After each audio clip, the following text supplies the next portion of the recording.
Ladies and gentlemen, good afternoon. No, Señor- it was no. In the auditorium chairs. Thank you.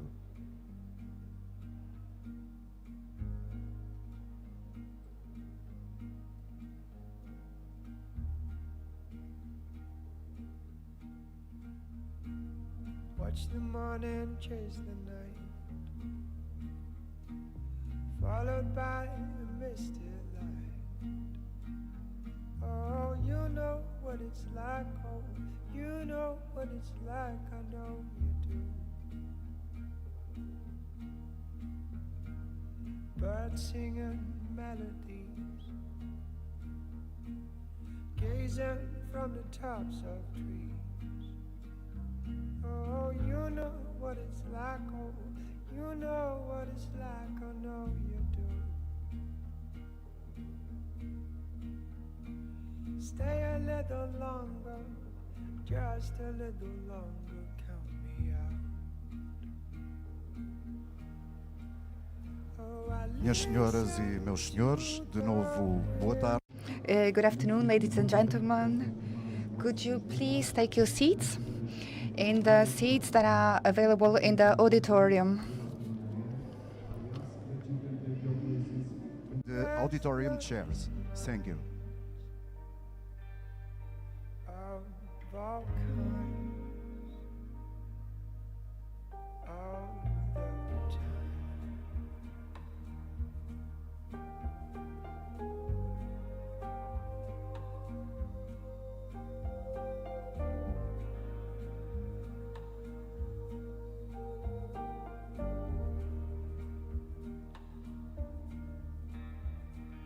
I don't need wrongs to make things right. The spirits lift him like a kite. Oh, you know what it's like, oh, you know what it's like, I know you do. It's everything as it should be. Let worries slip away from me. You know what it's like, oh, you know what it's like, yeah, I know you do. So I stay a little longer, just a little longer, count me out. And I listen to the wind, companion of all time, ease in restless of all kinds, every time.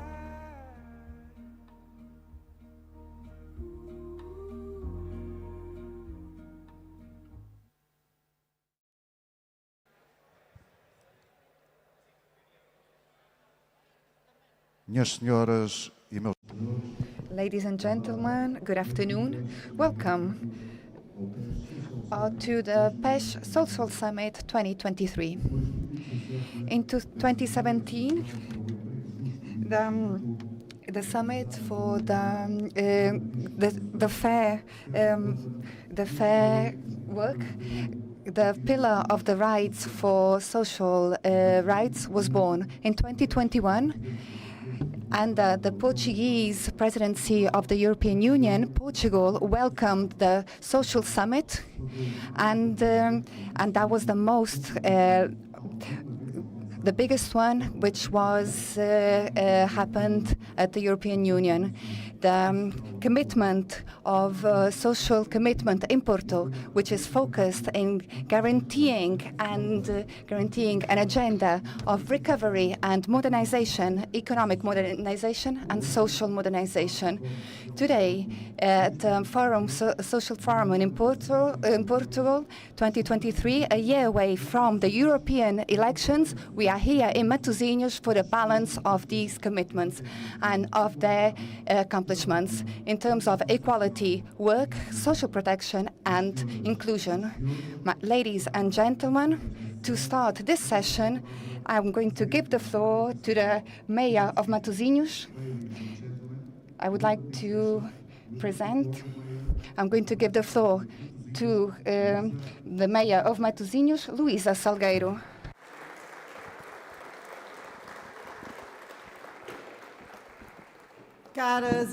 Dear congressmen and congresswomen, I'd like to greet you all.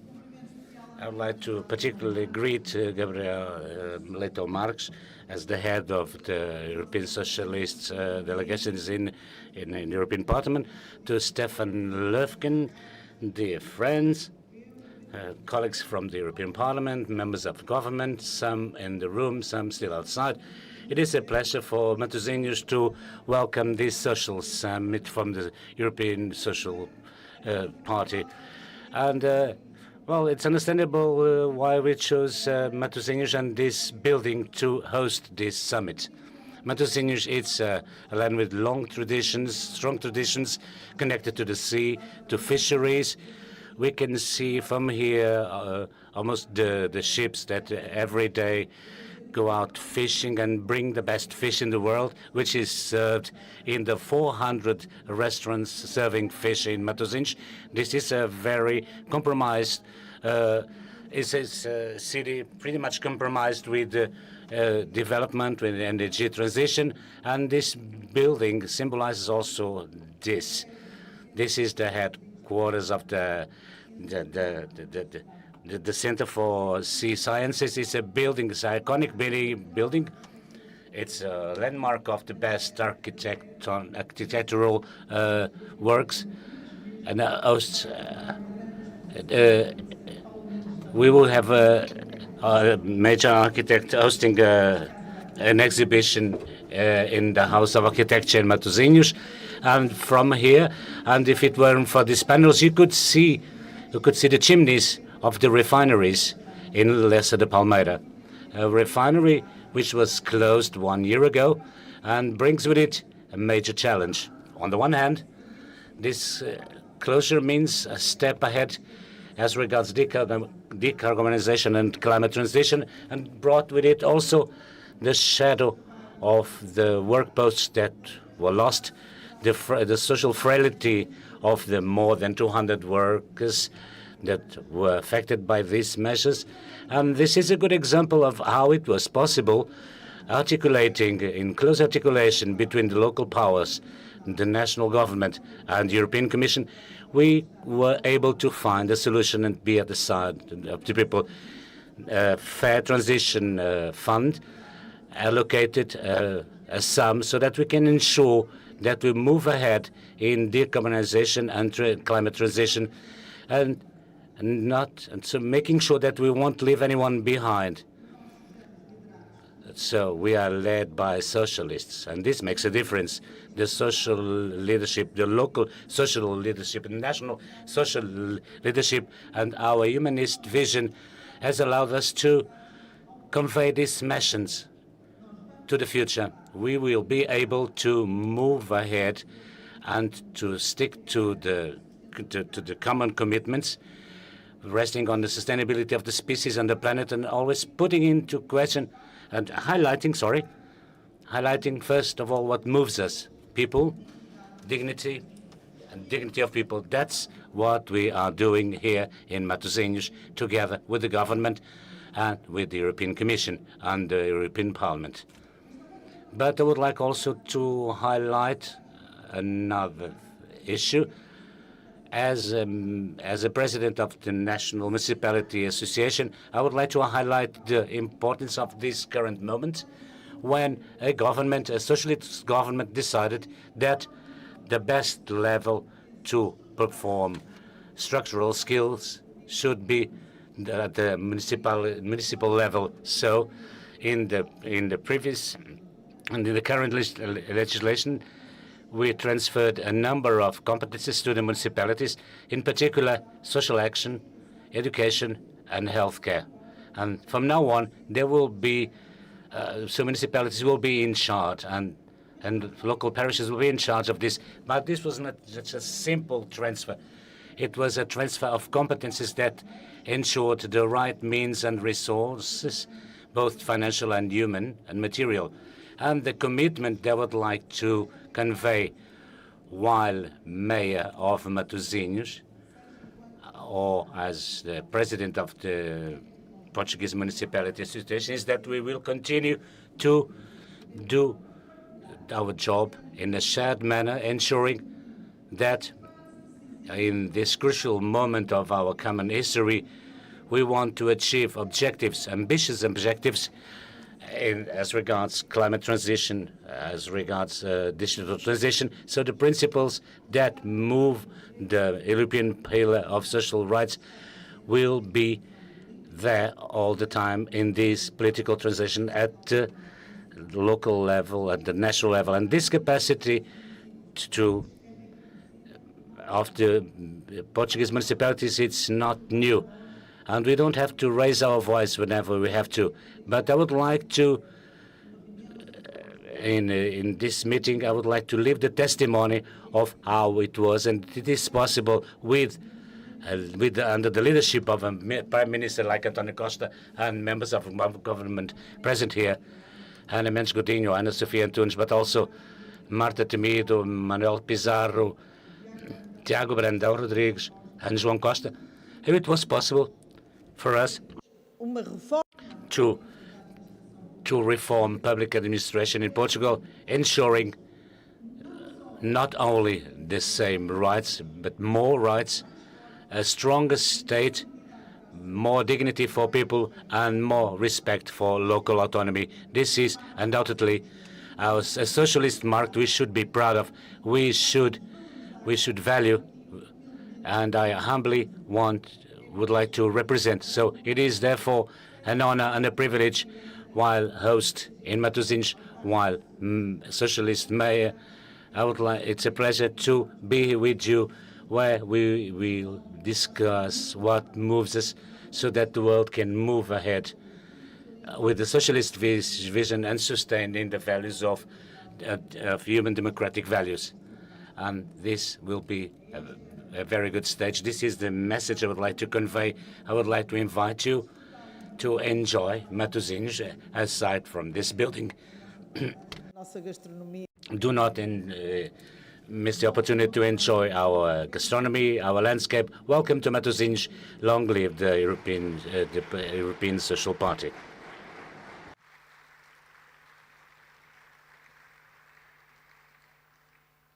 A prossecução dos direitos.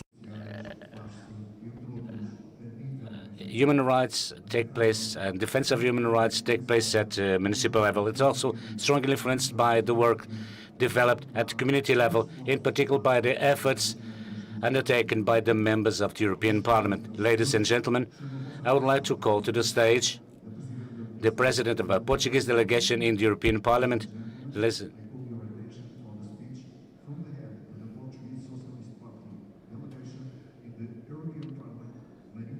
Maria Manuel Leitão Marques, please take to the stage.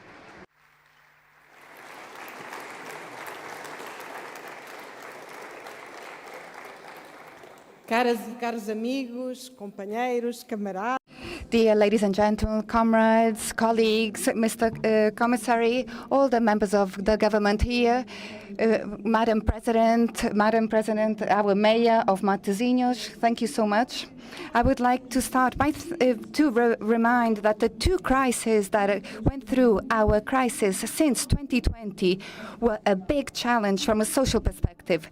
We had to invent urgent responses to take care of those people who lived alone, to take care of those who had no digital literacy, to educate those who could not go to school, and also to reduce the mortgage and house expenses, and also to reduce food expenses. We knew before the crisis that we didn't have all the solutions for the new social problems, such as mental health, those of effective inclusion of people with disabilities, about the getting old and like elderly, and these are just a few examples. We knew that the digital transition and climate transition needed a social pillar to be strong and very creative, and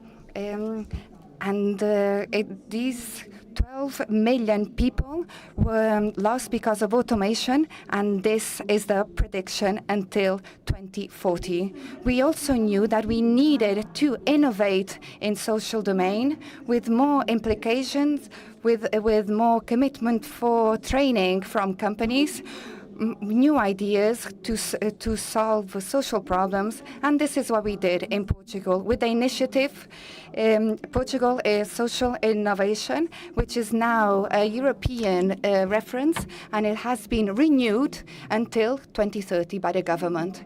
And here in the north, where we are now, there are lots of projects which are being developed for citizenship, for inclusion, for education, for capacitation, digital capacitation. And I went to see a few this morning. Valorine in this morning, which permits integration of people with disabilities in the work environment. And then the Inclusive Society of Guimarães that stimulates the voluntary section for those people who are in rural areas of Guimarães. They promote inclusion. Here in Portugal, our Portuguese government is developing a pilot project that is going to be called the 4-day week, and this is to promote a better conciliation, a better balance between work-life balance and family life, and its commitment with the dignified work agenda. And in Brussels, it has been our group, the group of Social Democrats, that are designing new rights for the economy, the digital economy, such as the right to switch off and the right for digital for those workers in digital platforms. In our next future, we also need to get ready for a new working environment. We need a new education, a new way of working. We need to promote the health well-being, and we also need support for the family. How can we take care of those who are more vulnerable? And also voluntary and fun activities. Maybe in the future we will have a ministry of education and work and the free time. Will all have the same importance. We need a state that does not just look at the economy, but we need to look at a state that is creating a sense of purpose in our life. Our DNA and our essence is never to destroy, but to promote the new way of working. Our DNA has always been about reforming policies for new realities and to adapt them to new necessities. So in order to design our future at the European level, national level or local level, we cannot be afraid of being innovative, of taking risks with innovative projects. We are the progressives, and we have to lead the reinvention of the social state in order to take care of the new challenges. 2 years ago, when it was the Portuguese presidency, the social commitment of Porto was signed. We were coming out of one crisis, but we were not expecting another one. And now we are here to look at our results. We are here because we want to reaffirm our commitment, because Europe needs to give social conditions in order to find our north again in times of crisis, and also during times of transition. Thank you very much for your attention.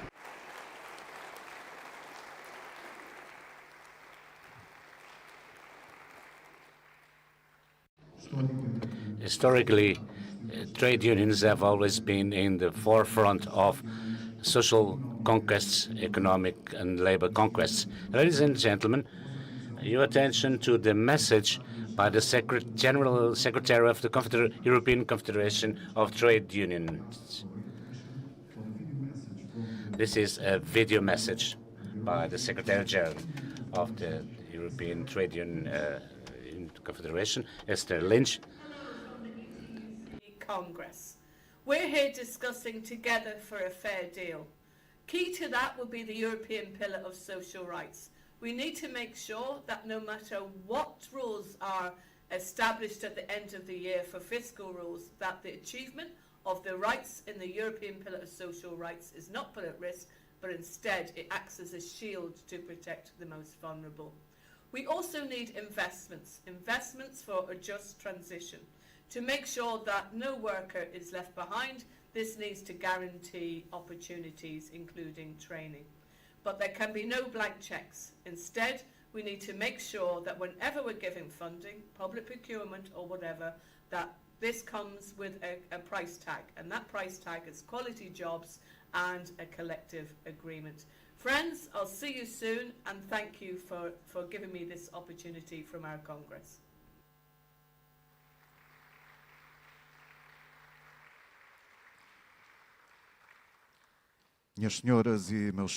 Ladies and gentlemen, to conclude this opening session, it's now the time to listen the Vice Secretary General of Social Party, Deputy Secretary General of the Party of European Socialists, Yunek Pollet. Hello everybody. I'm very glad. I'm extremely pleased to be with you today and welcome all of you in Porto. It's great to see so many members from our political family together in this beautiful city. We have representatives from our member parties, from national government, from the European Commission, from the European Parliament, with the S&D Group, with the Committee of the Region being present, with the Economic and Social Committee, from YES, the Young European Socialist, from the Trade Union. We had just Esther Lynch, and we have to apologize her because she was just re-elected General Secretary of the ETUC in Berlin, and that's why she cannot be with us right now, but I think that we can give her a big applause for her re-election. Well done, Esther, and it's a pleasure to work with you. And we have also representative of the civil society, so thanks to all of you for being present. And I would like, of course, to greet and thank our host, which is the Socialist Party, the Partido Socialista of Portugal. Thank you very much to Antonio Costa, the Secretary General and Prime Minister of the party, for welcoming us here. Thank you. I think that we can give also a big applause to the party for this wonderful organization. So today we are here after Gothenburg in 2017, hosted and initiated by Stefan Löfven, Prime Minister. Also after Porto 2021, the second European Social Summit. We are here to show once again that it's us, the PES, our family, that brings social progress to Europe. It's us, our political family, that push forward landmark files such as the minimum wage, collective bargaining directive, SURE instrument, platform work directive, and many other emblematic files that has been done, achieved, or worked on during this mandate. We should be proud, and we are proud of these achievements, learn from our past fight, and generate momentum for a strong social agenda in view to the European election 2024. The dedication to social topics may be or seem evident, but it was not always a given, and we had to fight for it. So now we need to keep up this momentum, and we must never let social issue come second. We need to thank once again Antonio Costa and the Porto Social Forum that give us the perfect opportunity to do so. So once again, thanks to everyone, thanks to all the speakers, and I wish you a very and a good conference. Thank you very much.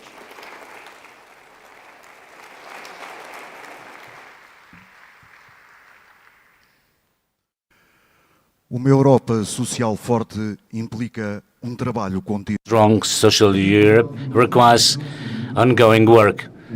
So we have a theme now, the pillar in motion, our battles for a more social Europe. I would like to call now João Albuquerque, member of the European Parliament and the PES Portugal, to moderate these these sessions and to join us in this first session. I'll call Ana Mendes Godinho, Frank van der Broek, José Luís Escrivá, Agnes Jungerius, Rolf Schmachtenberger, and Tiago Antunes. Please join us on stage.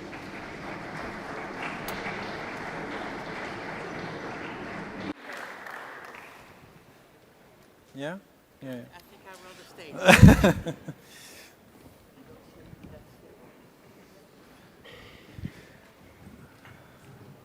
Yes. Very well. Thank you very much. While we are settling in, I take the opportunity to thank the PES for organizing this together with the Socialist Party in Portugal. I think it's very timely that we do this and that we continue to show to our citizens who is leading the dialogue and the narrative in order to bring social change. I think that we all remember that in 92 we set the principles for the Union of Monetary and Economic Union. And it took us 25 years to then bring the first social summit and to adopt the pillar of the social rights. So we can start this also by saying something that I find very important. According to the OECD, the risk of downward mobility among lower middle-income households has risen in the last 2 decades and is expected to continue to increase. My first question would be to the Minister of Labour of Portugal, Ana Mendes Godinho, who I warmly welcome, is how can our political family best push for a more social Europe? Well, hello? Is it working? Not yet. Hello? Yes, it's working. Well, first of all, it's great to be again together in Porto, because I think this is a sign and a very strong energy, good energy that we are sending to the world from here, from Porto. 2 years after the Porto Social Summit, that was a turning point of the answer that European was giving even to the pandemic. Well, what should we do? I think it was obvious for all of us in the last 2 years how it was important to put in place the Porto Action Plan. And what we have to get from now on is to guarantee that the European Pillar of Social Rights, we have to guarantee that we make it real. We have to guarantee that we make it stronger. We have to guarantee that we make it felt by people. We have to guarantee that we make it real. That means approving the European Child Guarantee. We did it. That means approving the long-term strategy. We did it. That means approving the social economy strategy. We did it together. That means improving wages and approving a directive on adequate minimum wages, and we did it. This is making the pillar a reality. Second, we must make it stronger. It has to have more voice in the governance of Europe. We have to push to guarantee that the pillar is what drives us. In the basis of everything we do, the pillar must be standing, but we must make it felt. This is critical. This is critical to answer populism. This is critical to answer extremism. Only if people to companies, but we also give stability to workers and stability to families. Social Europe is made of people, and we must guarantee that people stand and trust and have confidence in us. This is critical. This is why we must guarantee that we push, that's what we've been pushing, in a decent agenda for jobs, a decent agenda for wages, to increase wages, a decent agenda to combat child poverty with concrete actions for people daily life. So I would say our main challenge is to guarantee that the European Pillar of Social Rights has a direct effect in people's lives. And that's why the Porto Social Forum is again another moment to guarantee that we are involving society, civil society, social partners in the discussion of what we are doing. Just to give you an example, what we've done in Portugal for the first time is to guarantee that we discriminate companies, in a positive way of course, companies that access European and national funds if they have active and dynamic social dialogue. This means if they have collective bargaining that was negotiated in the last 3 years. This is guaranteeing, again, that the European funds are also mobilized according to what is active social participation. We must bring people to the pillar and the pillar to the people. Very well, thank you very much.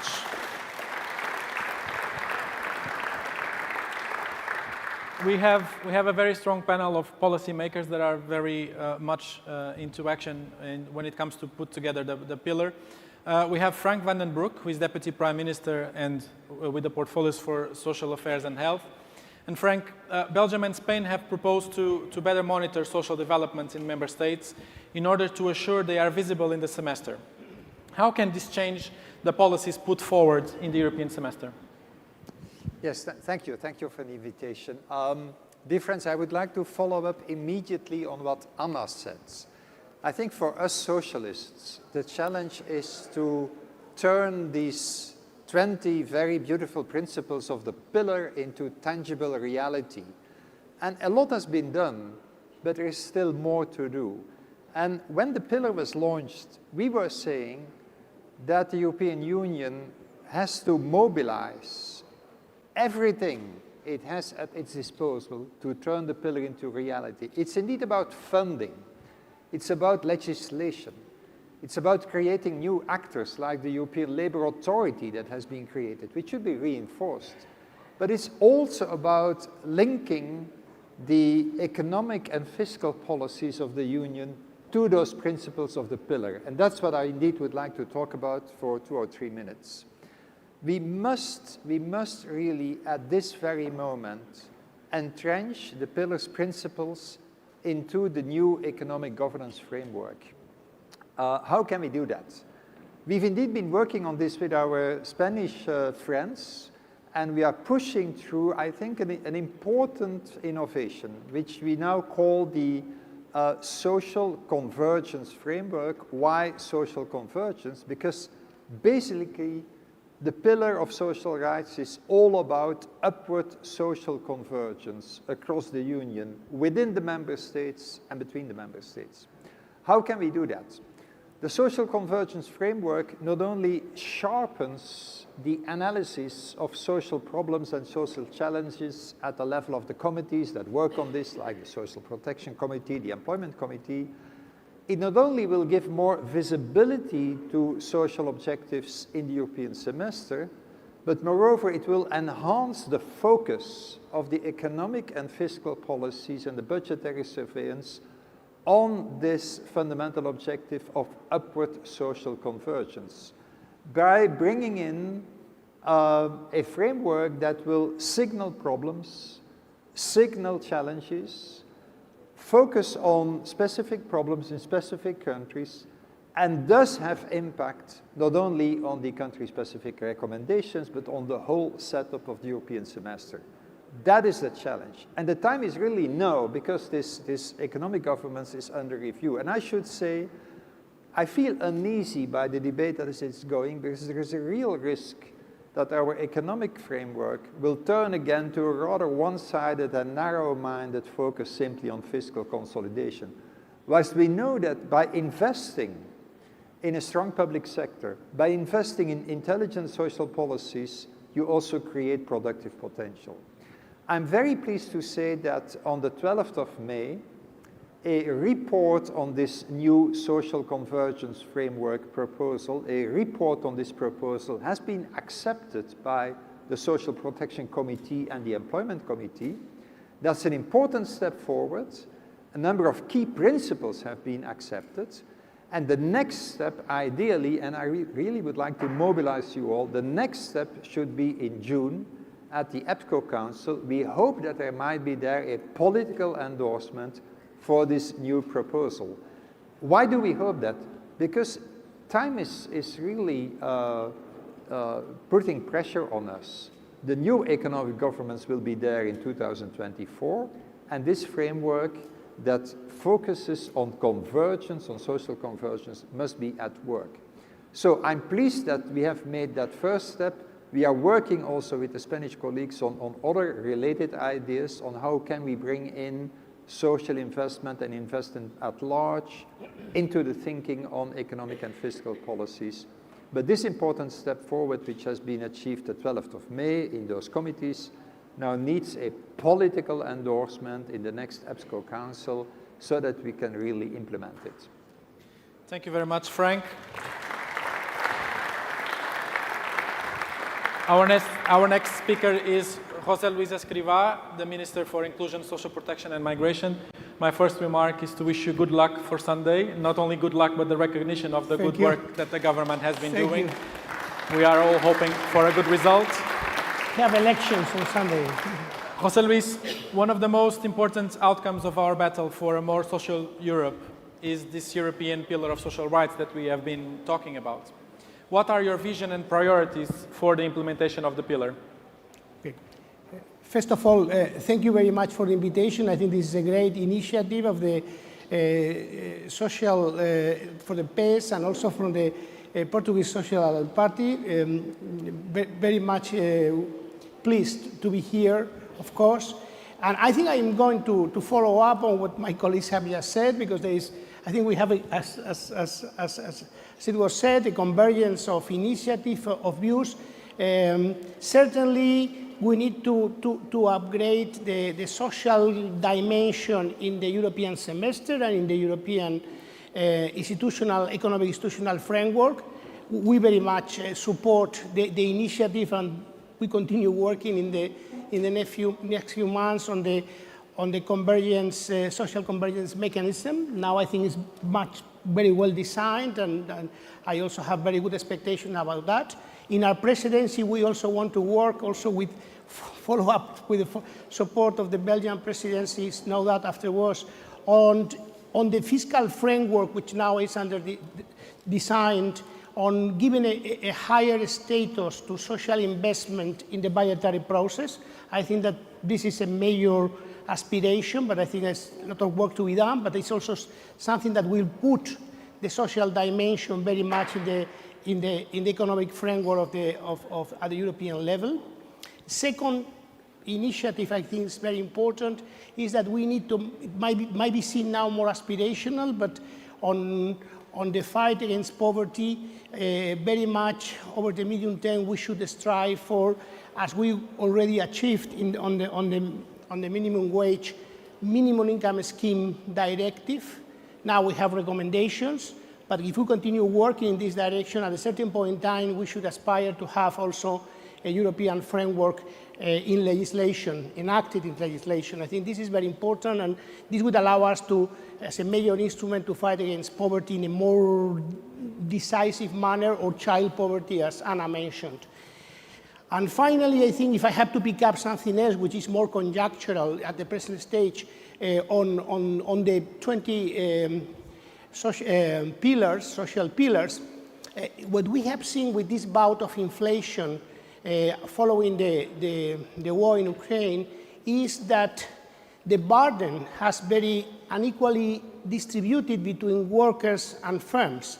Actually, even the European Central Bank recently has produced important pieces showing that while the loss of purchasing power of the workers via salary has been significant in most European countries. By contrast, France has managed to maintain their margins and profit very much preserved. I think this reflects something which is an unequal situation in the wage bargaining process, in the way social dialogue is producing in Europe. This is something which is very much in the social pillars, and I think we should be innovative and think from the European perspective in making the playing field more symmetric, more level, but in order to avoid these income redistribution outcomes that certainly from our perspective need to be corrected. If I had to pick up, I would pick up these three things at this stage. Thank you. Thank you very much, José Luis. Agnes Jongerius, she's a member of the European Parliament and the S&D coordinator on the Employment Committee. Agnes, you have been working on the minimum wage directive very intensively. What were the main challenges during the negotiations? And most importantly, I think what's everybody asking is, how will this directive contribute to a more social Europe?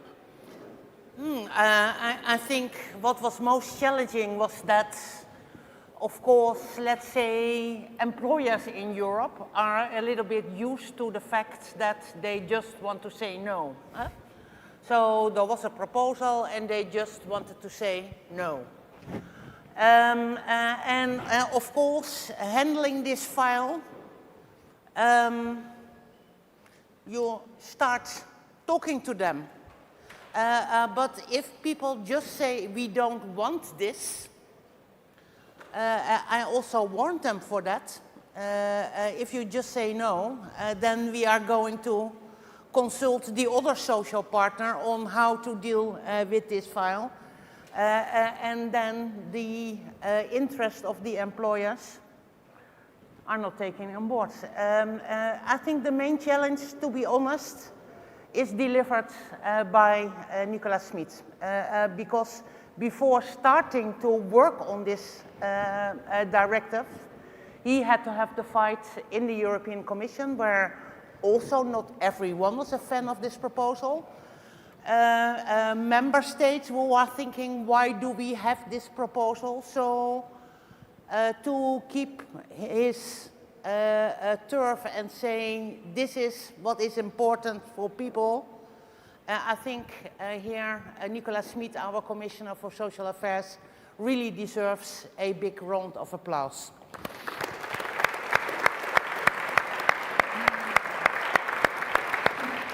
And if you're now asking what can we do next, I'd like to learn a little bit from the experience of Ana Mendes Cordinho. If she would have a fan club, I would be the cheerleader of this fan club. Because I think what she is doing in Portugal, and I know Hubertus Heil also promised this in Germany, is, I think you can call it, put your money where the law is. If now in the law it's stated that in every member state 80% of the workers should be covered by a collective agreement, then let's make this a condition for handing out public money. And you can do this, of course, at member state level. But I would also think it would be quite nice to have this in the Public Procurement Directive, a European directive, and perhaps I'm not able to succeed in the next year to change the Public Procurement Directive, but aiming for the stars and put the money where the law is would be a very good idea. Thank you very much, Agnes. It's definitely going to be a challenge, and now that we are coming close to the end of the term, Rolf Schmachtenberg, and this was the biggest challenge of the evening for me, to say your name. State Secretary at the Ministry of Labour and Social Affairs. Rolf, it is clear that we cannot just look inwards, but we also need to think about Europe's impact in the world. How do we uphold European social and employment standards in our supply chains and trade relationships? Before coming to this point, I would like to really add to what Agnes said. So that I remember very well when we were campaigning in Berlin for the last European elections, we campaigned for the minimum wage in Europe. And now, next year, we have to campaign again, so we can say delivered. So thank you all that we have done this. There's really a point also of confidence, and now we can go to the next steps, to the next development. Coming back to the question, fantastic place here in the middle of the harbor to talk about global trade.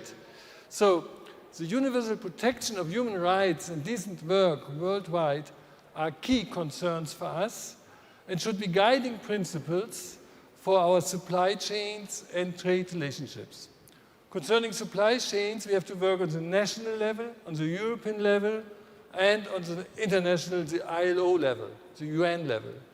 Concerning the national level, we are very happy that we could introduce a few years ago the German Supply Chain Due Diligence Act, which requires large German companies to exercise due diligence along their supply chains with regard to human rights and the environment. This was a long debate also, to include environment. So far it concerns companies with more than 3,000 employees, but soon, next year, we go a step further. All companies with more than 1,000 employees will be concerned. And we are very happy that on the EU level, we expect the Corporate Sustainability Due Diligence Directive to be adopted quite soon. And on the international level, we support an international convention of the ILO. And we encourage the EU to engage in a constructive negotiation in order to jointly achieve also this on that level. And concerning trade, we are very happy that the European Commission has adopted a communication on green and just trade. And we very much welcome the clear commitment in the communication for trade agreements. That is a key driver to uphold the international labor standards and ensuring the effective implementation. So this has to be on the way, and this we have to follow up. Thank you very much, Rolf. Tiago Antunes is the State Secretary for European Affairs. Thank you very much, Tiago. Intimately connected now, and also Matosinhos, I have to say, from this moment on, to the social pillar and to the social rights. And as you know, this European legislative mandate has seen social issues grow on the EU agenda. We are coming close to the end of this mandate, to 2024 and the elections. Do you think that they can be as high on the EU's priority list during the next mandate? Thank you. Yes, they can. I believe they can and they must. And it's up to us, socialists, to make sure that that happens. Because it was with our push that we had the Göttingen Summit and the adoption of the European Pillar of Social Rights, that we then had the Porto Summit with a strong social commitment by all European institutions and all social partners, that we now have the Porto Forum today and tomorrow and every 2 years to keep the social rights and to put the social rights high up on the European agenda and to send a clear message to all the Europeans that we are on their side, that we value their social standards, we care about their social standards, and we want to improve their living conditions. And it was with our push that over the last few months, the EU has adopted a number of legislation in terms of the Women on Boards Directive that was stalled for many, many years, the Minimum Wage Directive that we were just talking about, the Salary Transparency Directive, and we keep pushing for on other legislative files like the digital platforms and others. And it was with our push that we now have a child guarantee to fight child poverty, and it was with our push that policies were put in place to help Europeans deal with economic and social consequences of the pandemic and now of the war. So, in any case, this is just the beginning, and there is lots of work ahead. So when we start looking at the next term or mandate at the European level, there is lots of work ahead, and we need to present ourselves as the ones that care for solidarity, as the ones that in the midst of the ongoing green and digital transitions leave no one behind. And this cannot just be an empty sentence that we keep repeating. This is something that we have to deliver on, like here in Matosinhos, in the refinery, with the people that are losing jobs of the old economy, helping them reskill and upskill to seize the opportunities of the new economy. This is leaving no one behind.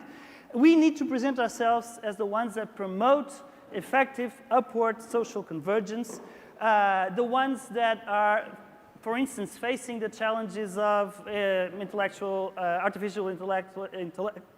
AI, artificial intelligence, and its impact on the labor market.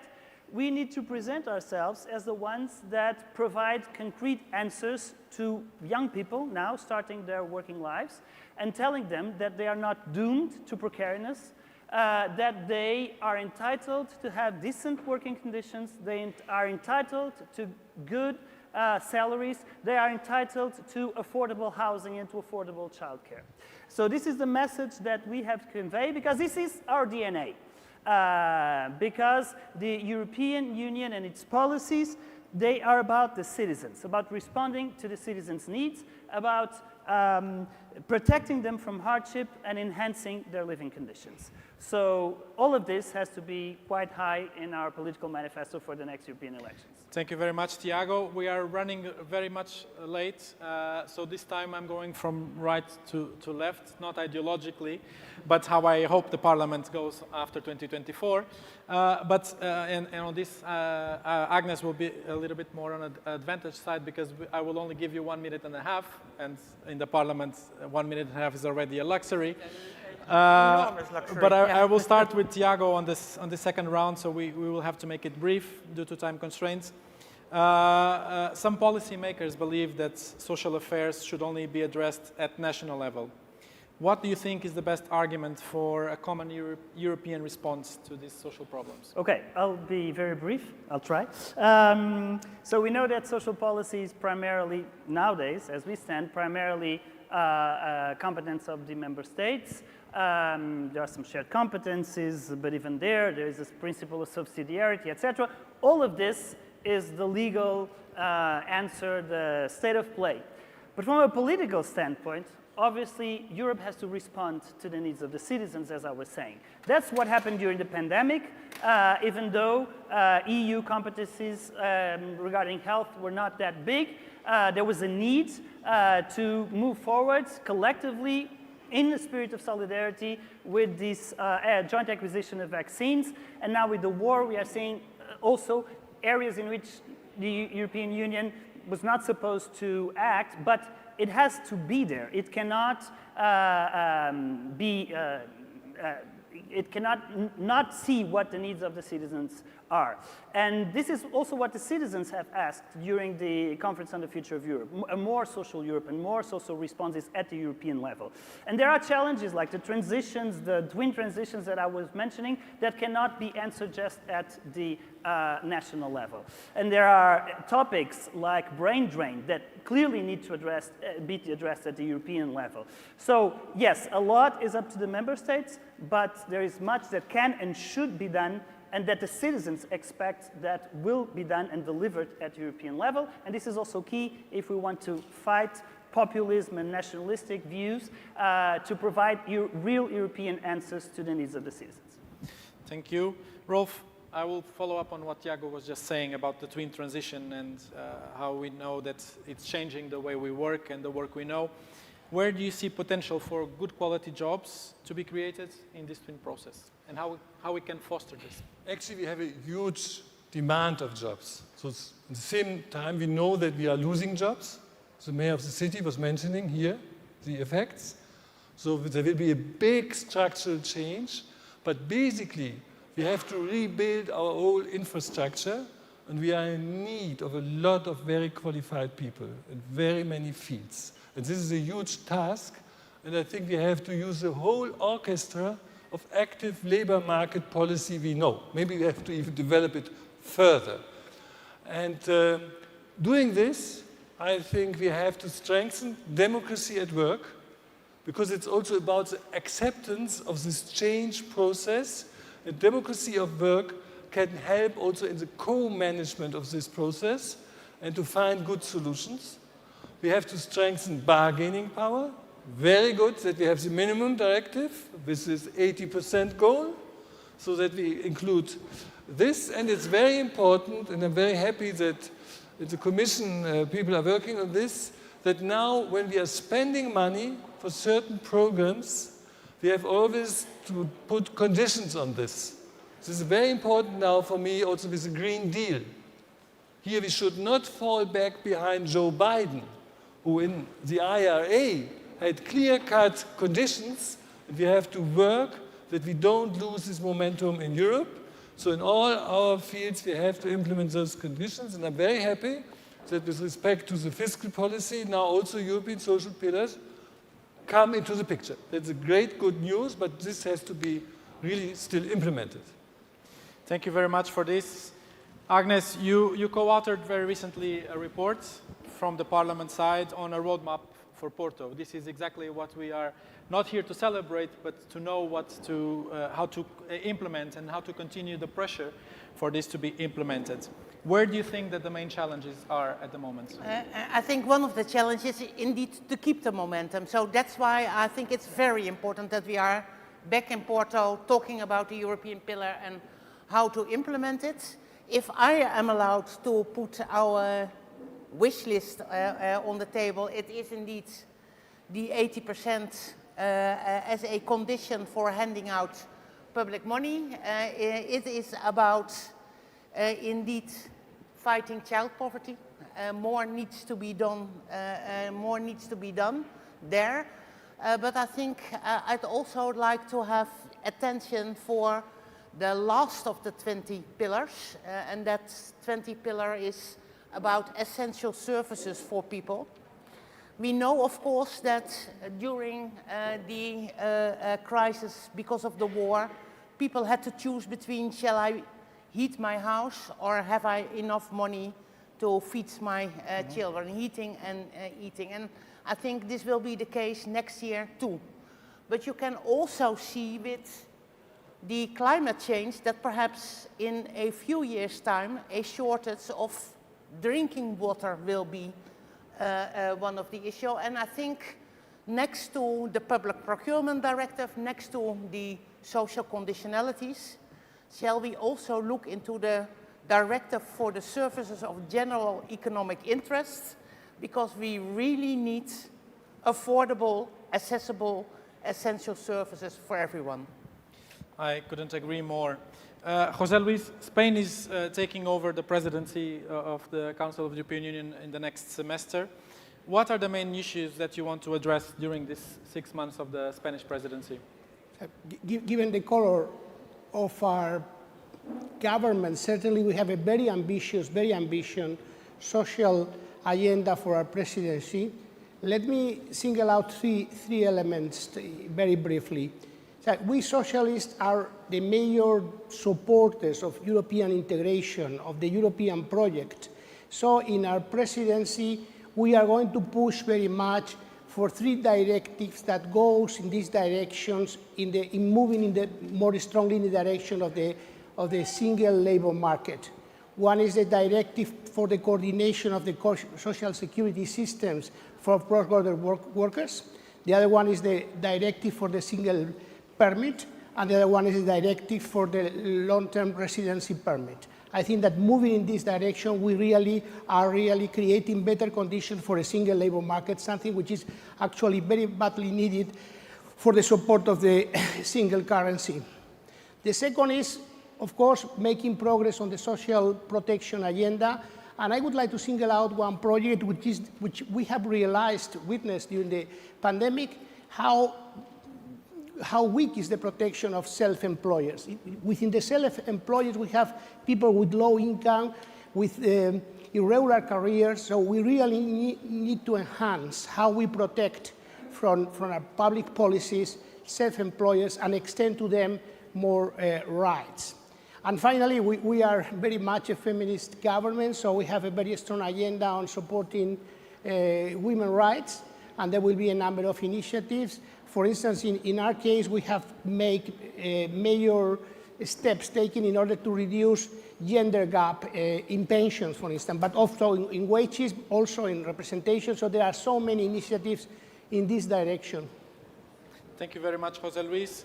We are close to the end. Frank, during the pandemic, we experienced firsthand how essential workers are the backbone of a resilient society, but not always did we reward them accordingly. What do you think needs to be done to improve the way we value these professions? Yes, that is indeed a lesson we must not forget. At the most difficult moment of the pandemic, it was workers in the food retail sector, workers in the transport sector, cleaners, often very poorly paid people, that kept our societies running. We should not forget that, together with the healthcare workforce. And that's the reason why, as socialists, everywhere where we are in charge, be it in the European Commission, Nicolas, in Germany, in Belgium, in all the other countries, where we are in charge, we have been fighting for decent minimum wages. And we should pursue this. We should pursue this. There's a good reason for that. And it's not just minimum wages, it's working conditions and also workers' rights. At this very moment, in my country, in Belgium, trade unions are fighting against a real threat on workers' rights and trade union representation in the food retail sector. It's a key issue. It's a key issue. About the healthcare workforce, let me say one thing. Again, it's about decent wages, decent working conditions, but also about the value of the job. We should see to it that people who work in healthcare can do the work for which they are trained, can focus on their patients, have time for their patients, can do the care the patients need. That is an important lesson, and that requires investing in healthcare, investing in the workforce, but also rethinking the organization of the workforce. We really have to rethink the organization of the workforce, and that is also a European agenda, because the EU has a huge impact on that. I won't develop that, but that again is a socialist European agenda. Thank you very much. I wish both of you very successful presidencies, first one, then the other.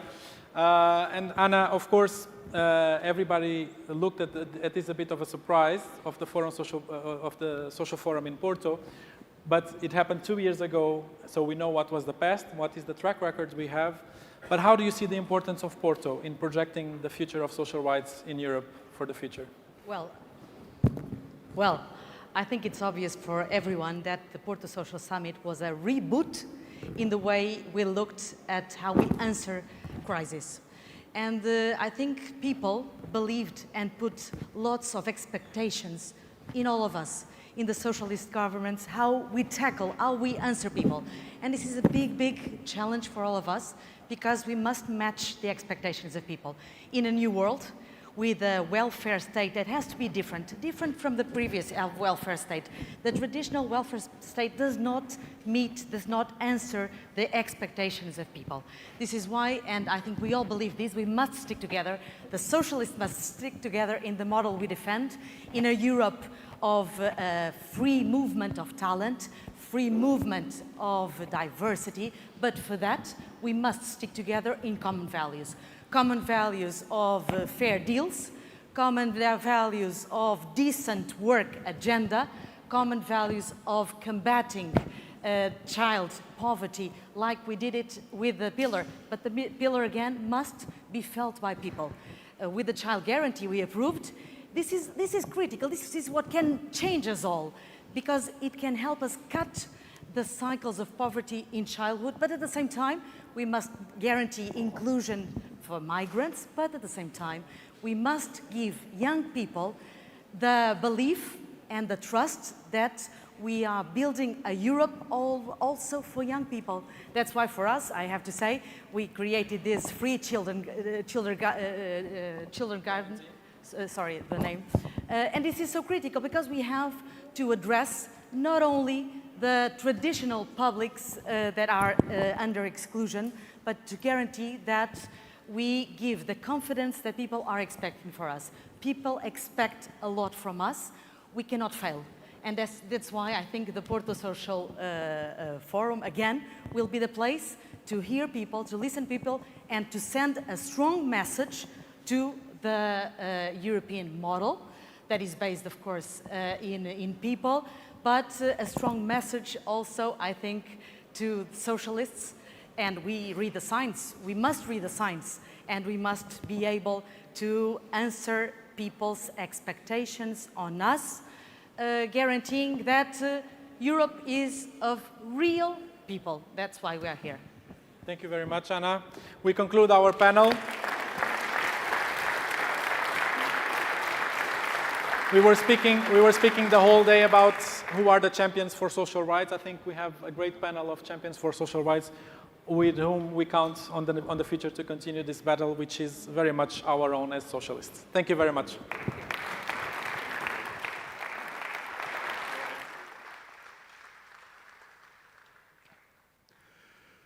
No intervalo do primeiro e segundo painéis, é momento de abordagem à ação das estruturas locais dos partidos socialistas, que têm tido papel preponderante na identidade.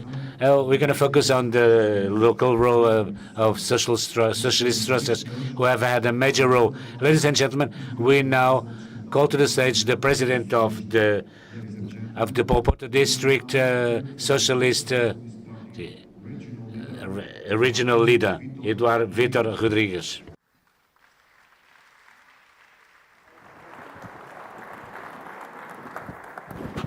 Thanks a lot. As leader of the regional organization of the Socialist Party, I'm very happy to be here, and I'm very happy that you are here to discuss the social issues of Europe. Here in Matosinhos, the city of Matosinhos and the region of Porto. From where we can do our experiences, we can give you our experience on local and regional issues. Because in Matosinhos, in lots of cities in the region of Porto, we have on local power our own experience to develop some of the social issues that we talk about today and tomorrow. So I think you are in the right place. You are in a place where we believe in Europe, in the place that we especially believe in social Europe, and a Europe of cohesion, a Europe of hope, and of course, nowadays, a Europe of peace. Our national government, led by Antonio Costa, is surely a good inspiration to all of us and to the build of our social Europe, because it's social Europe, or otherwise it will not be Europe. Have a good work.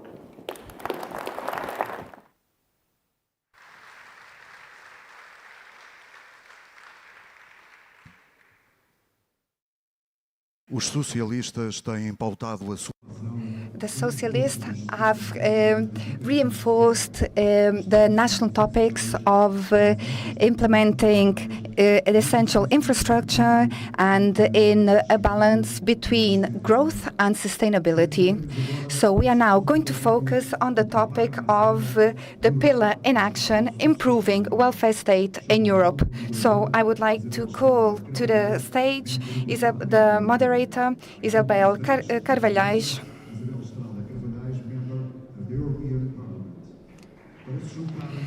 And to join this panel, I would like to join the discussion.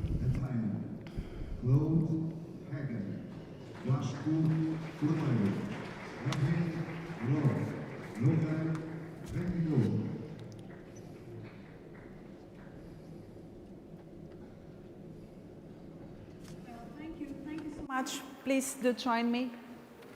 Yep, go ahead. Thank you. Feel all very much welcomed also by me, humbly. Let me also greet all those who are watching and following us on live streaming as well. So this is a pleasure. I know we are running out of time, so we will have to speed up. Still, it is important that we all have the opportunity to listen to these 5 wonderful speakers. Now, let me just put the scene of this panel. We know that Europe is facing challenging, very difficult times. But challenging times are also opportunity times, times for transformation, times to make sure that our welfare states are capable of delivering more and delivering better to our citizens. Now, the big question is how? And so it is important that we do listen to these insights that you bring today on how we can, for instance, look at social innovation, social economy, to public procurement, to innovative ways of approaching a collective bargaining as building blocks of our welfare state's future. So I would start here with the Tula, our dear Tula, Atainen, who is Minister for Employment in Finland, and I would ask you, when we think about improving the welfare state, we also think about sharing best practices and learning from each other. Now, could you please share with us a bit what you think of are the advantages, but also, you know, the obstacles and the difficulties of the Nordic model of collective bargaining? Thank you very much, and it is my pleasure to be here in Porto, and thank you for Anna and Party of Socialists here in Portugal.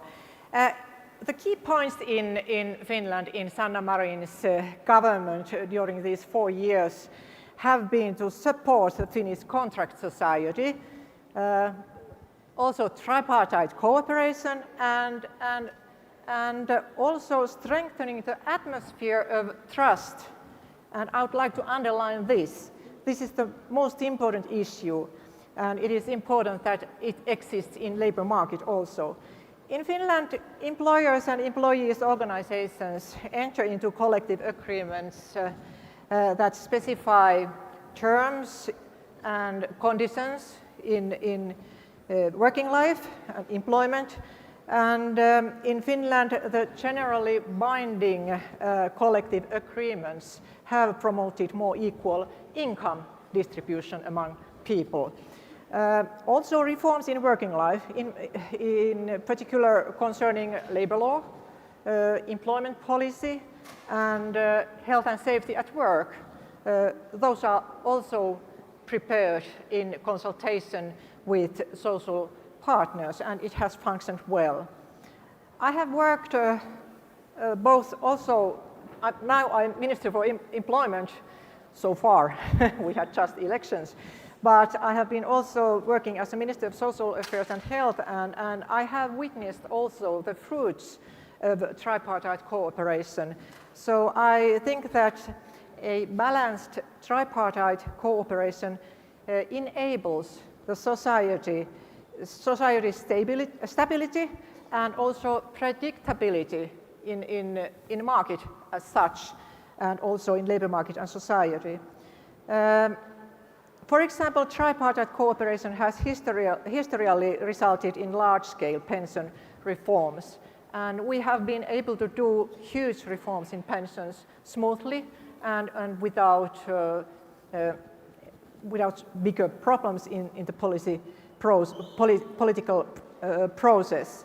Also, during the pandemic, the social partners and the organizations, trade unions and employer side showed very fast ability to get results.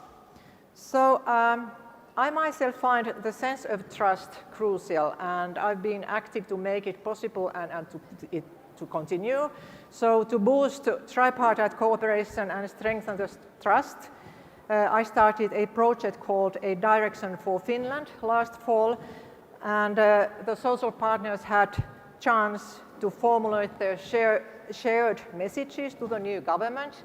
So we had elections, and now the government negotiations are going on, and I hope that even though we have the conservative and right-wing party now having these negotiations, I hope that they follow this historical important way of solving things and respect also this Nordic model. So this is there's lots of things at stake at the moment. It is crucial for the welfare model and welfare society. Thank you so much. Wonderful. Now, I'm going to Claude Hagen, Minister of Social Security of Luxembourg. And I was mentioning social economy in the beginning.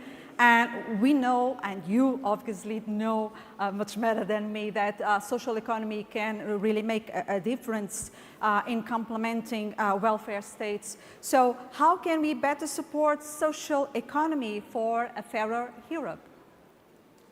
First of all, thank you for the floor. Oh, the micro, is it? Okay. Yeah. First of all, thank you for the floor, and I will express myself in French so I can make my thoughts in a better way. Je voudrais faire une relation directe avec le panel 1 en ce qui concerne la discussion parce que je crois qu'au niveau de l'Europe, on s'est donné quand même la direction d'une entreprise.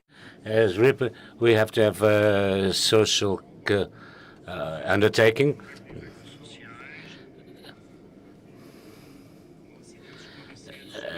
Accidents, for example, they can be managed by companies.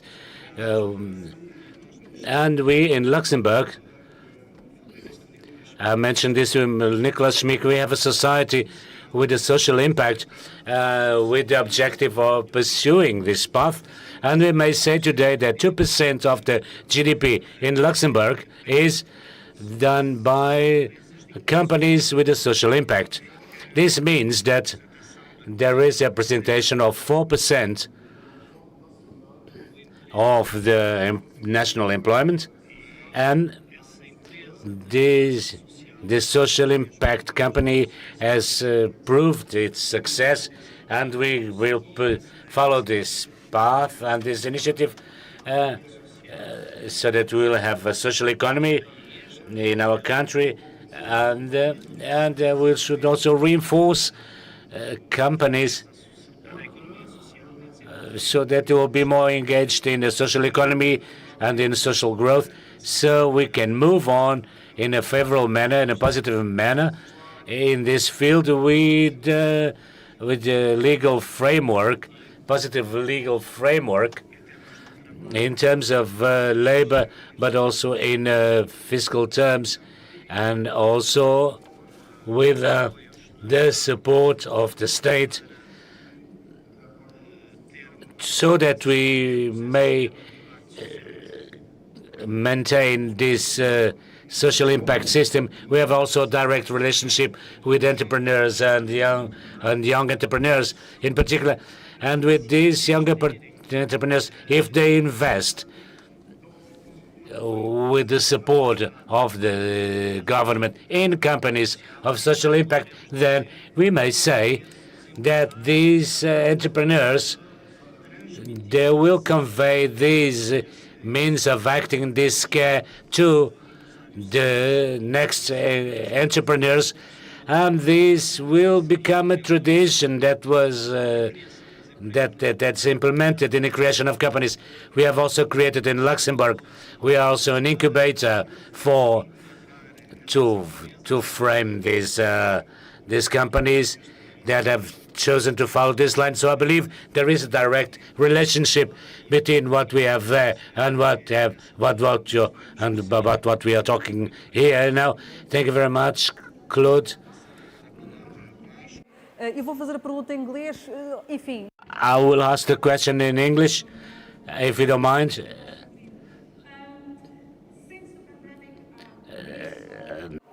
That the EU was capable of mobilizing unprecedented amounts of recovery funds. And my question to Vasco Cordeiro, President of the European Committee of Regions, is exactly how can we ensure that this European funding supports social and green priorities? Well, thank you so much, Isabel. First, let me greet o Secretário-Geral do Partido Socialista, António Costa, and the President of the PES, Stefan Leuven, and greeting them, I greet everybody. Now, the shortest and simplest answer to your question is vote. Put progressives and socialists in a position where they can make things happen at local, regional, national, and European level. That's the best way to ensure that the social and green priorities are duly taken account. Because make no mistake, there is not this thing that, oh, everybody defends the green priority and the social priorities. What recent history and the present days clearly demonstrate us is that one of the differences between progressives and socialists and the other approaches to these issues is, well, when they face the first obstacles to their ready-made convictions, they are willing to let those convictions down. They are willing to abdicate them. And socialists and progressives are the only ones that have a structural and convinced approach of the importance of these issues. Now, let me challenge you to follow me in Portuguese. Senhoras, caros e caros, It is an a importância dessas duas comrades, the importance of these priorities has clearly to do with what they mean also for the manner how the social state is achieved, because these are clear bets, structural bets in relation to what's at stake. This is probably one of the major challenges. This is probably one of the major challenges of what's at stake at the moment. What can we do? How can we stop the social state to work in a firefighting mode, considering all the pressure in terms of resources? And how can we move to a structural approach to the causes that influence what affects the lives of citizens? And this is perhaps there are approaches. There are green approaches, there are green priorities. Green priorities is a perspective. There are other approaches. We should deepen this debate because increasingly we will be confronted with this issue. The pressure of firefighting approach places on public resources, and it has to be socialists and the progressive family to launch a debate at this level, approach this debate in a structured manner.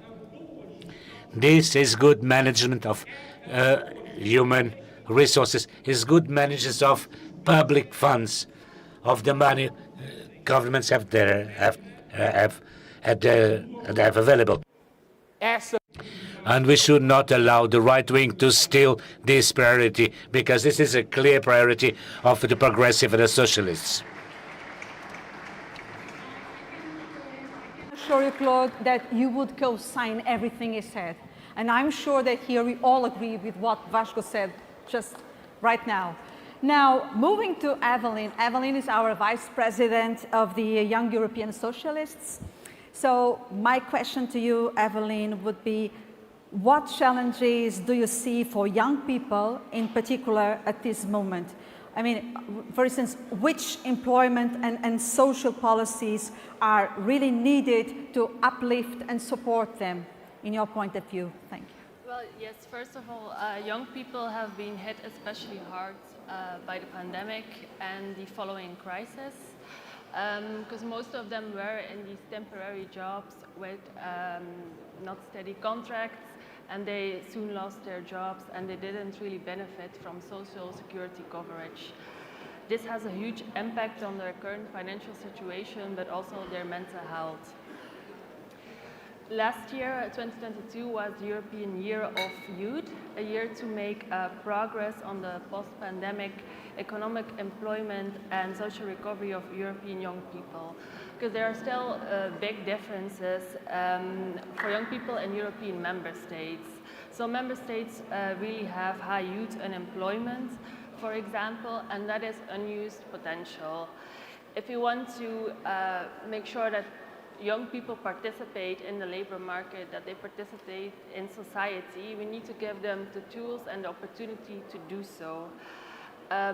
If we want them to deliver on the green and the digital transition, all talents and all young talents need to be employed. This can be done by give young people opportunities, on-job trainings, quality traineeships who are fairly remunerated, at least at a minimum wage, give them a clear legal framework at these jobs with enough social security.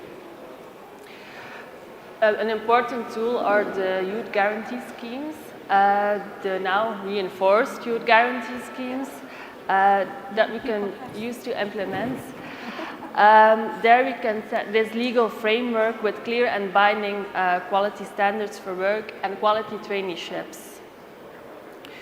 We need to involve youth and their representatives in the decision-making processes, and we also need to think about inequality with young people as well, with young women and girls, with young people with disabilities, young people who are already at risk of poverty.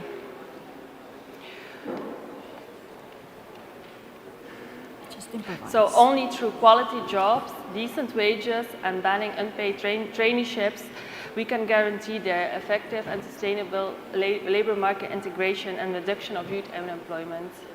Thank you, Evelyn.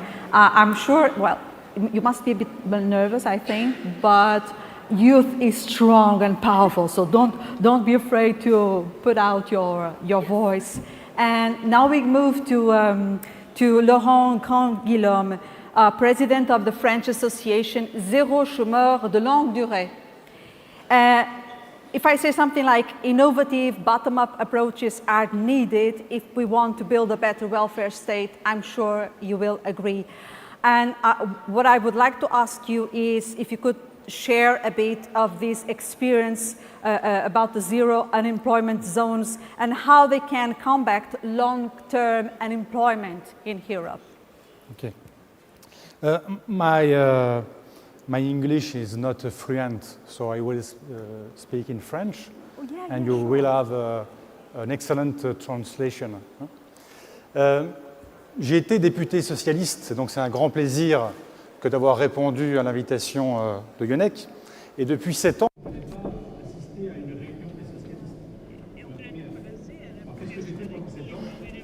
It's a great pleasure that I'm here.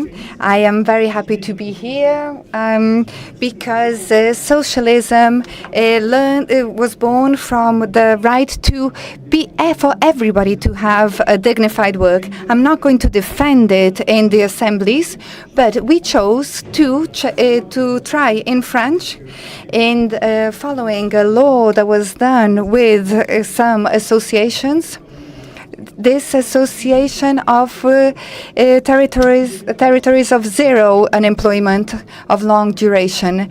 This development showed that there was a reduction in unemployment, and we accept that, and we also accept that there will be unemployment and privation of work. So we have to put the two together so we can mobilize and we can work out how much is the cost of unemployment so that we can finance supplementary activities, so we can give a new direction for work in the dimension of a circular economy and like on the transition. And we need to create new mobility. In France, we launched 60 territories that are now are trying now, and some of these have been able to eradicate long-term unemployment. And in some of these territories, it doesn't happen anymore. And how did this happen? Because there were supplementary activities, and we did other contracts in a decent way, in a practical, democratic project. So we did it in a way that people could work in these projects. And what we saw in Europe, there are lots of talks about how people have the responsibility to work, but there are not many talks about the collective responsibility, about the right of having a work. So what I would invite the European Socialists is to take this idea of the right to have a work, and this was voted in the Committee of Regions, which committed a fund so they could finance in Europe an experience. And I think this is good because having an ideal to follow is excellent, because we always say that experience and And the pathway to travelers is forward, and we have to look into inclusion, and we need to create territories of zero unemployment areas. This happens in France, and we are going to start implementing this in Belgium, in Wallonia, and there are territories that are already doing it in Austria, in the Netherlands, and in Rome as well. There's an initiative doing this here. So we are creating a co-legation, a European co-legation, and if you agree, we'll do it with you as well. And we hope that we will all benefit from your support at European level. And running out of time now, but we do have time for the second round. Well, what I will ask you is to be, as brief and concise as possible. So I would go to Tula and ask you something very straight. The European Commission has very recently put forward a proposal for a recommendation to strengthen the social dialogue. And the question is, what do you think the EU can do to promote collective bargaining? First of all, I think that it is very important that we all work together to promote tripartite or bipartite social dialogue. And it includes also the collective bargaining on national level. I think that we have learned now how important all these structures that strengthen our capability to handle this new crisis. We have had pandemic, now we have war in Ukraine, energy crisis, and then the green and digital transition that will change work, is already changing the world of work. So we need structures that keep ongoing good practices and processes that safeguard the workers. And as we know that we have the single market, and it means also that we have to protect the workers, and we have to build fair labor market for all, for the people, for the working people. And that's why we need to strengthen the social dialogue in Europe. And as I said, this will strengthen the stability, predictability, it will enforce economy and make all of us better lives for us. So I would like to underline the need when we are drafting the legislation, recommendations, that we also trust the role of trade unions as the organizations that have the right to conduct collective bargaining on behalf of workers. And the minimum wage is a good benchmark of it. Thank you. Thank you so much. Thank you. And now, Claude, we witness more and more new forms of work that bypass social protection. And a platform work, for instance, is one of these situations. What should be done in your view? Luxembourg has a very strong position about platform work. So, first of all, let me explain. Bon, je vais continuer en français. D'abord, je vais présenter. I will speak quite quickly. In Luxembourg,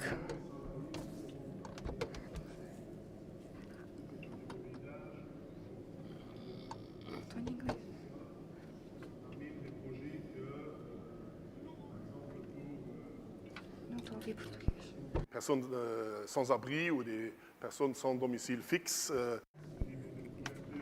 universel de sécurité sociale, tout le monde peut donc aussi, même s'il n'a pas de domicile fixe, s'affilier. Et le changement au niveau de la sécurité sociale entre indépendants et salariés, il n'y a pas d'obstacle. Donc, tout le monde est libre de le faire au niveau de la sécurité sociale. Je crois que ça, c'est déjà un point très important. Maintenant, en ce qui concerne le fonctionnement au niveau des la directive ou des réflexions des travailleurs de plateforme, platform workers ou platform work, je crois que il faudrait un cadre social strict qu'il faut imposer aussi aux entreprises qui pratiquent ce genre je dirais d'économie. Ça va un peu à contresens de ce que je viens de dire auparavant avec l'économie, avec des entreprises sociales. Donc, pour cadrer, donc, le Luxembourg on est en train d'élaborer un projet de loi qui est même en voie législative, pour avoir un cadre strict au niveau de ces plateformes pour vraiment cadrer le système social pour ces personnes. Parce que je crois, et je vais donc terminer rapidement, je crois qu'il faut au niveau européen. I'm terribly sorry, we're having some issues with interpreting. Can you hear me now? Well, sorry. So we have to make sure that all the open translations, we have to make sure that all the labor laws are put in place to say that all the labor laws are respected. At the European level, we have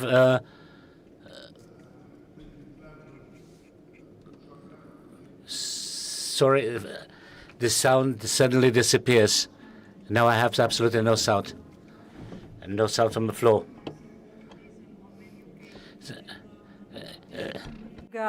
Different challenges for different regions. So how do we avoid creating new inequalities, new regional inequalities to achieve carbon neutrality at the same time? I'm convinced that the answer lies in cohesion policy.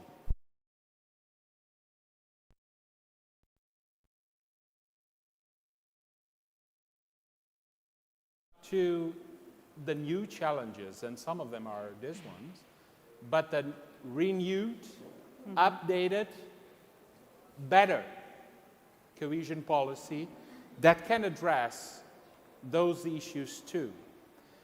The European Commission has presented recently the 8th report on cohesion, the 8th cohesion report.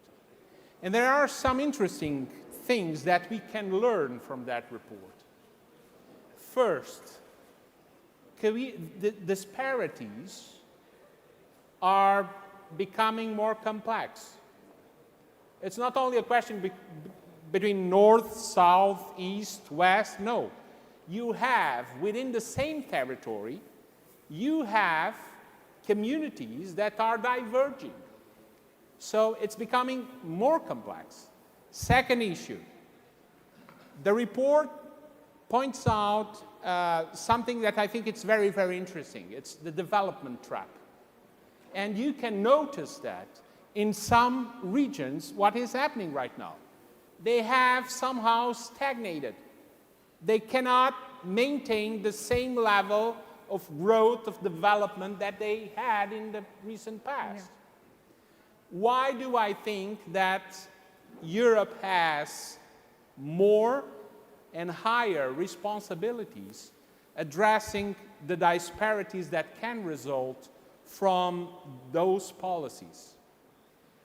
Because this is probably the most evident situation where disparities result from Europe implementing policies, and not only from Europe addressing situations of disparities that already exist.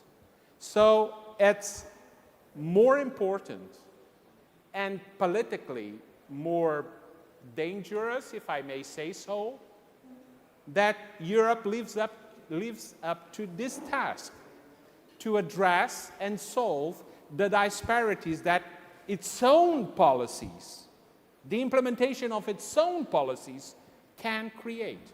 The answer for me lies in cohesion policy. Thank you. Very good. I completely agree with you. Haveline, you know that the European Parliament has very recently called on the EU to ban unpaid internship. And why is this so important for young people who are just entering now the labor market? very short. Well, when we want to tackle youth unemployment and when we want to tackle young people in poverty, and then we give them unpaid internships, that's of course not going to help them. It worsens their financial security and it worsens their mental health. It also deepens inequality because you see there are people that don't have a backup from families or relatives, that don't have savings, and they simply cannot afford to work for free.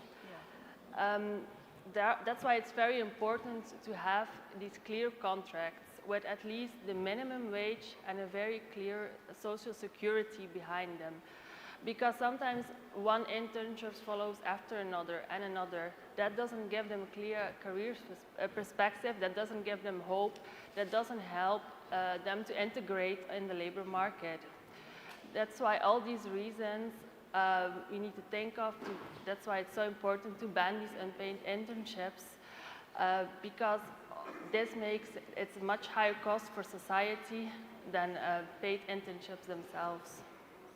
Thank you so much. And finally, and I think we will, respect the 30 minutes that were given for this panel. The last question for Laurent, and sorry for being so worried about, the time and being more worried, more concerned being a moderator than giving you time. And I know that at the end there will be lots of things to be said, but this is just a flavor of how rich it is, your thoughts on your insights and the things you have to deliver to us. What role could the European Union play in supporting initiatives such as, for instance, the territoire zéro chômage de longue durée? C'est assez simple, je vais être rapide. Il suffit. It's fairly simple. We just need to put in place an experimental fund to have hundreds of millions of euros.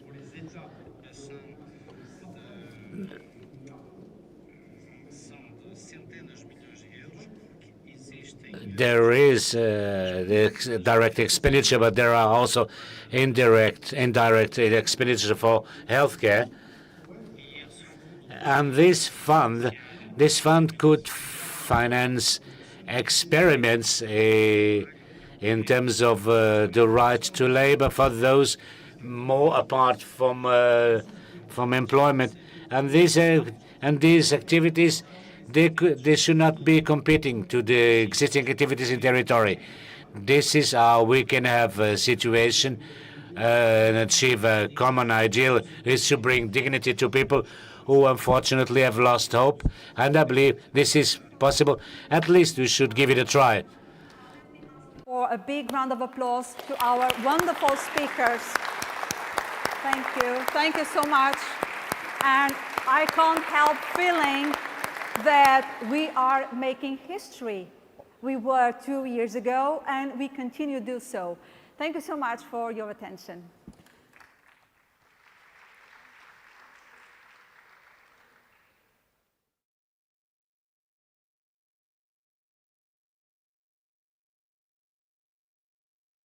Como base da sua missão enquanto comissário,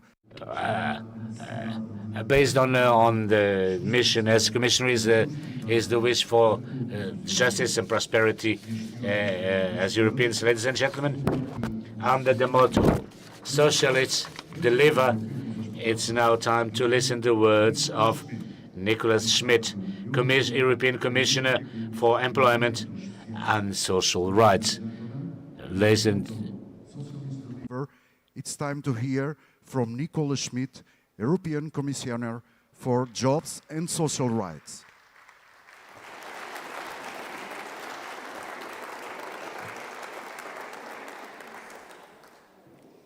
Dear Prime Minister, dear Antonio, dear Stefan, dear friends.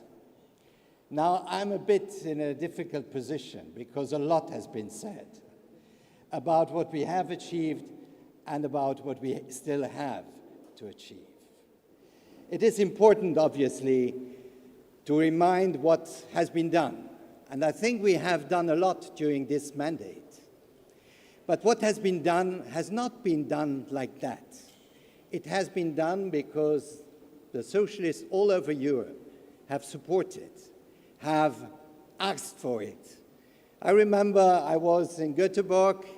It was a very important moment where finally this new dynamic of social Europe was launched. But there were only principles. There were no actions yet. And the actions came thanks to Antonio, because Antonio said, we will have this Porto Summit, and we will really launch social Europe and set social Europe on a very solid ground, not just for today, but especially also for tomorrow. And that's the commitment which was taken in Porto, and that's the commitment we repeat today in Porto.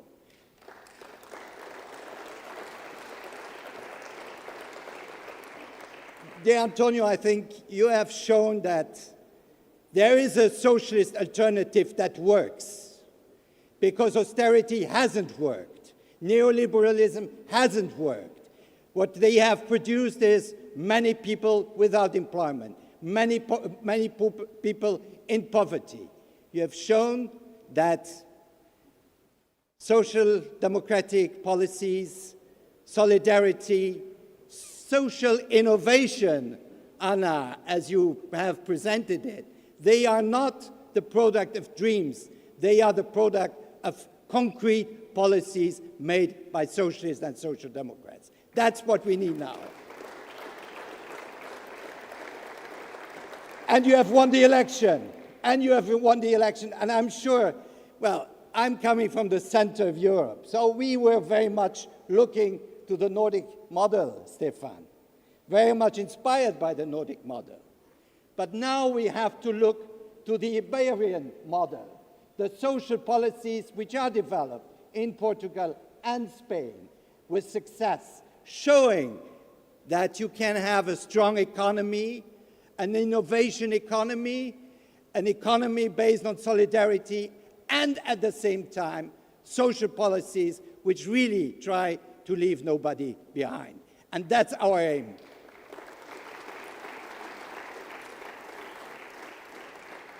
Dear comrades, so we have to look certainly a bit backwards on what has been achieved, and it has been said, so I will not, because we are running out of time, and that's always a big problem for me.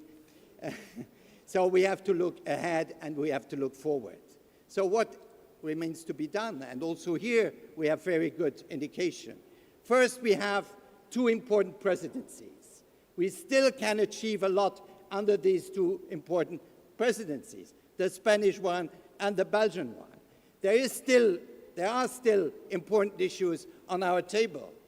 The platform economy, we have to find an agreement. It cannot be that platform workers are without social protection. It cannot be that platform workers have no social protection and no labor rights. This is not possible.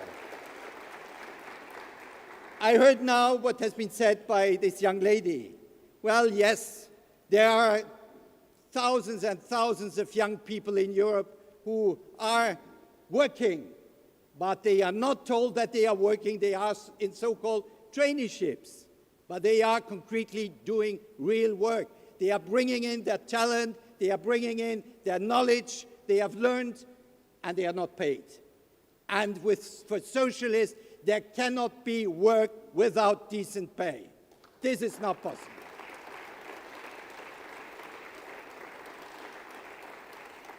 So we are working on that, and I hope that we will come before the end of this mandate with a very solid proposal that traineeships have to be paid, that they have to be of quality, and that they are opening to these young people the way to a decent, good, quality job. That's the aim of traineeship, and not just to be exploited and to have a job without pay. Dear friends, I would just mention 3 areas where we have to work on for the next election, because it's important to have done a good job and to explain that you have a good job. But at the end, it's about the future people are deciding. It's about the confidence, as Anna has said. If you can produce with the voters the real confidence we need to continue the work which has been started with the support of the Socialists in the European Parliament and the Socialist governments in the Council. Three main issues. The first one is the world of work.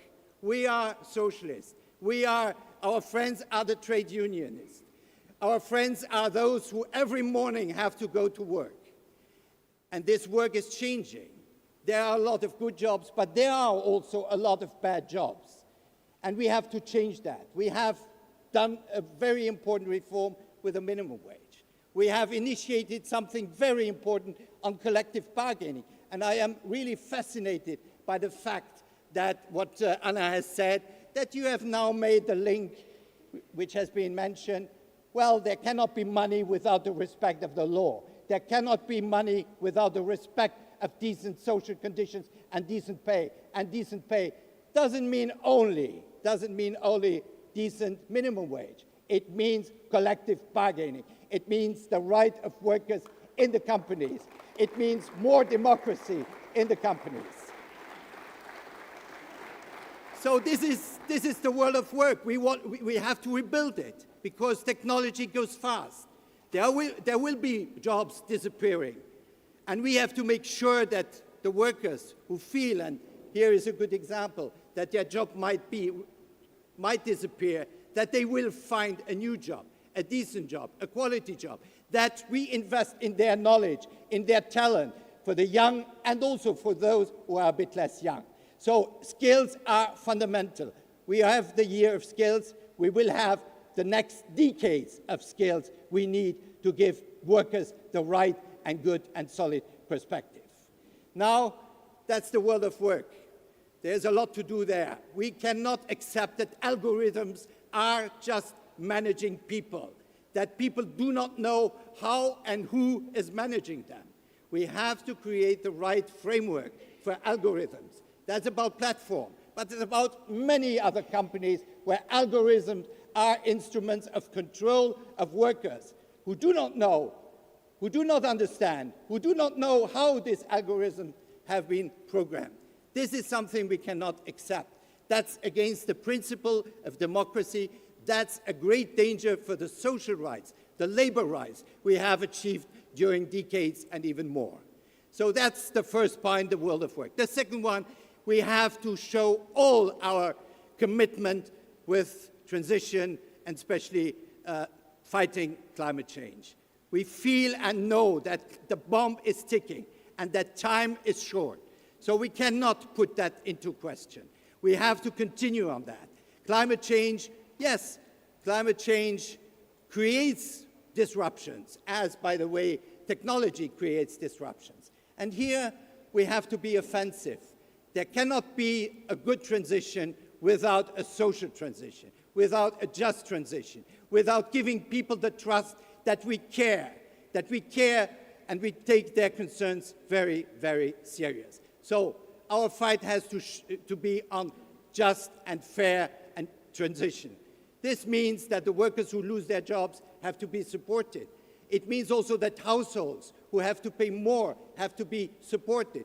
This means also that the middle classes, which really compose our society and contribute to the democracy, that the middle class does not have the feeling of declassification, that just for themselves, and especially their kids, things are just going down. This is something we have to do. This is possible. I think climate change is an enormous opportunity. And Stefan knows about what's going on in northern Sweden, how the region is developing thanks to new technologies, green technologies, producing green steel. And that's the industrial part of it. I think the Commission has launched the Clean Industry Act. We have to build on that. Europe needs a strong, competitive, innovative industry, green industry, not polluting, not emitting CO2. Decarbonizing our industry is an enormous challenge, but it's also an enormous opportunity to be more competitive. And the third issue is about those who have been forgotten, those who are excluded, those who have the precarious jobs, the millions, and it has been said, the women in the hospitals, in the care institutions, all those who have low wages for high investment of their time and their pain. We have seen it during the COVID, we see it every day. And these are the groups of population we really have to support. The Commission has launched a very important, in my sense, a very important initiative on long-term care. We have to translate the long-term care into reality. We have to work with member states on the care issue. We are an aging society, and we have to keep this aging society together, and we have to respect those who are at the front, at the first front of this aging society, especially those women, 90% of them, who really take care every day of those who have lost.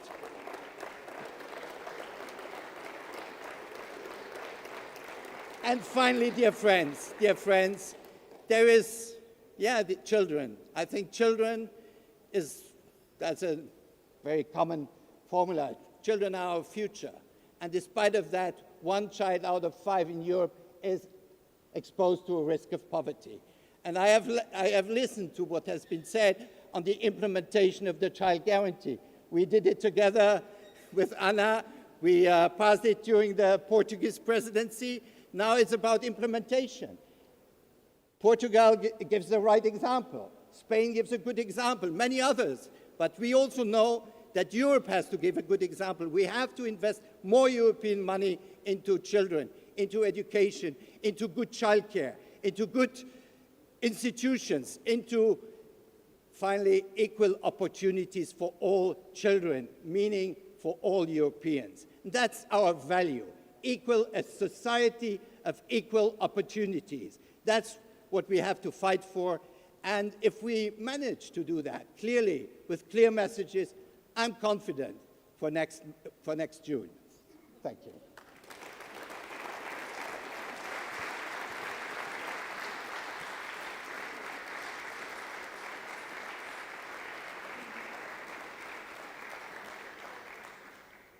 Os parlamentos são Parliaments are often the epicenters of social conquests. Following to the intervention on Socialist deliver, I would like to call to the stage Atis Grieken, leader of the Party of Labour, the Labour Party from the Netherlands. Atis Grieken.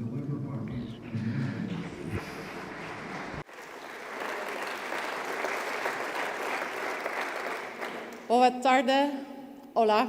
It's always nice to hear my own voice or a name translated in English, and Portuguese is even more nice.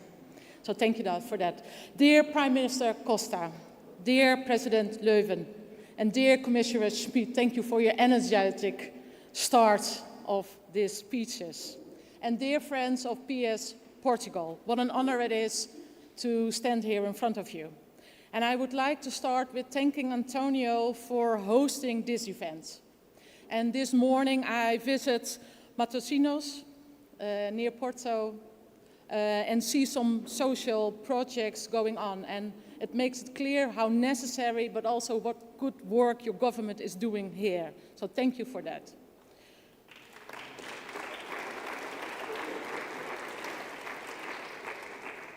After Gothenburg in 2017, our political family once again put social rights where they belong, at the heart of Europe. And this social forum comes at a very important time. Because of the consequences of Russia's invasion in Ukraine, the price of energy and food has gone through the roofs and almost risen everywhere, making the biggest worry of Europeans today simply making the end of the month. Almost a year ago, our Dutch Minister of Finance said that inflation will make us all a little bit poorer. But as Social Democrats, we know this is not the case. We know that the people with the lowest income pay the highest price. Nurses, cleaners, bus drivers, already being paid the minimum. Economists have warned for the consequences of the so-called wage price spiral, claiming higher wages lead to higher inflation. But it is no surprise these warnings did not go to the big corporation that took advantage of this crisis by driving up prices more than their costs justify. Grabflation, the Dutch unions now call it, grabflations. With the result that profits of supermarkets have gone up, while the salaries of those stocking the shelves remain the same. That shows that we need to share the burden or more equality in times of inflation, with fair taxes for companies making big money, as well as good pay and working conditions for all workers. In recent years, some important steps have already been taken due to work of Agnes Jongerius, Nicolas Schmid, and of other leaders in the Council. There are rules for minimum wages for all workers in the European Union, and that deserves an applause.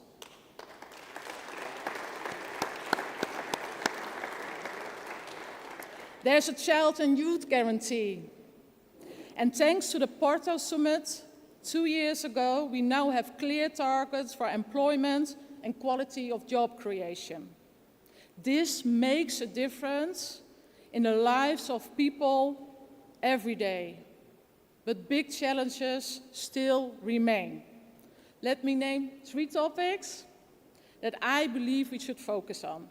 First of all, fairer Europe cannot become a reality without the results on flexible work.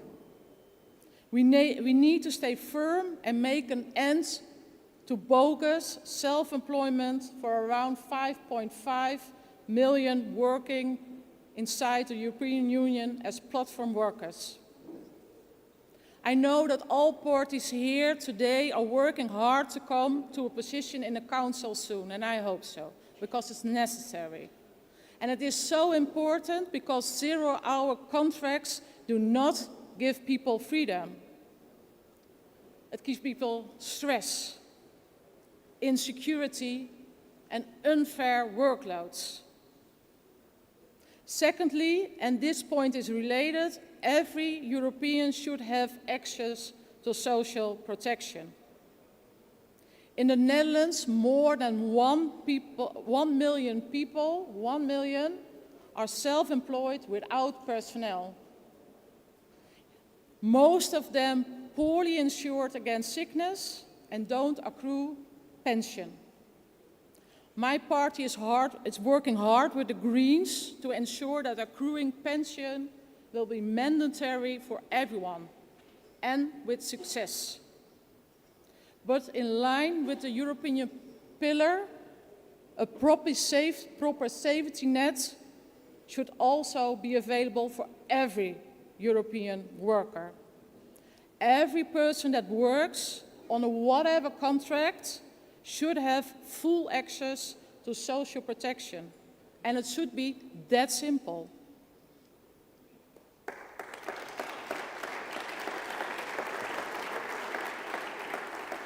And thirdly, and my last point, building on the climate fund, we need to set up green work guarantee funds.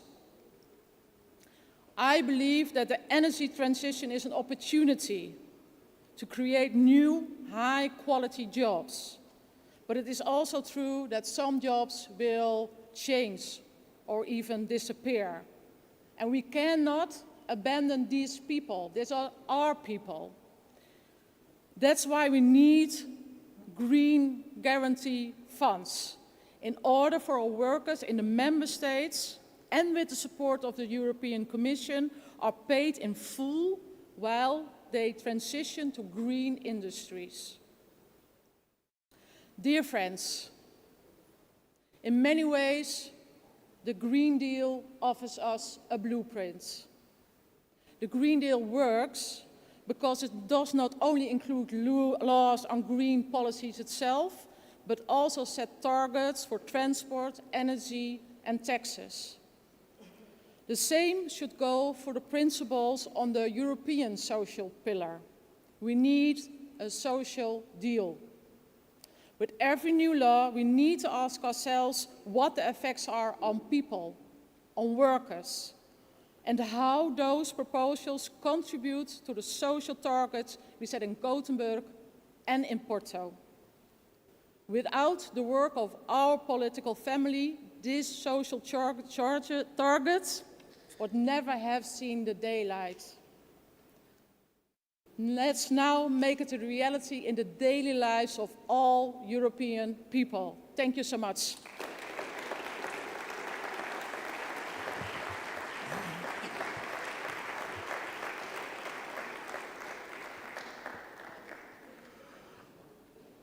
O sucesso de compromisso.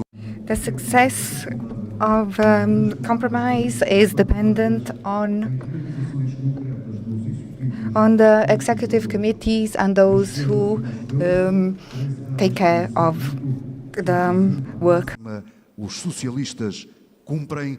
Ouçamos agora João Torres, secretário-geral adjunto do Partido Socialista Português. Let's now listen to João Torres. Ladies and gentlemen. From João Torres, Deputy Secretary-General of the Portuguese Socialist Party and Vice President of the Parliamentary Group of the Portuguese Socialist Party.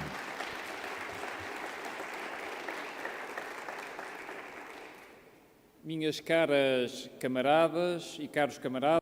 My dear friends and comrades and esteemed friends.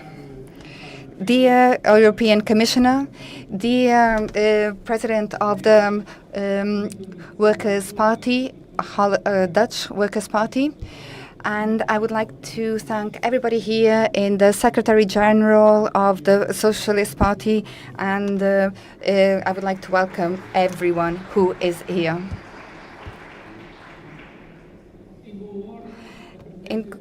In good terms, the Portuguese presidency organized in 2021 the Portuguese Summit with the theme "Time to Act." 2 years along.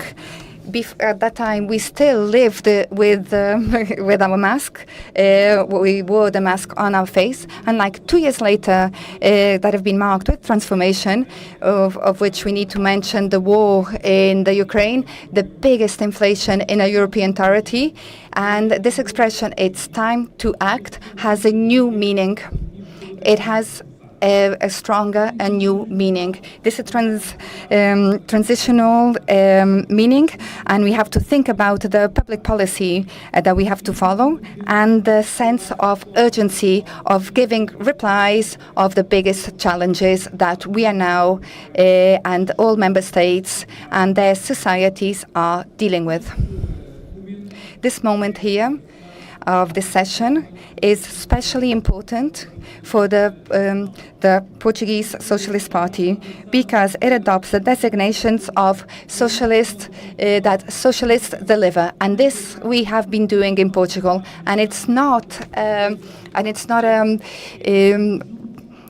and in Portugal, we say that together we deliver, and we deliver, and we will do this of our electorate program that we put forward January last year, and we have ambition targets that the European Union put forward for 2030 to combat social exclusion and like all the environmental targets. And we are really committed to achieve these goals that were implemented. In terms of working and in terms of employment, the European Union should reduce to half by the difference between the index of women's workers and men.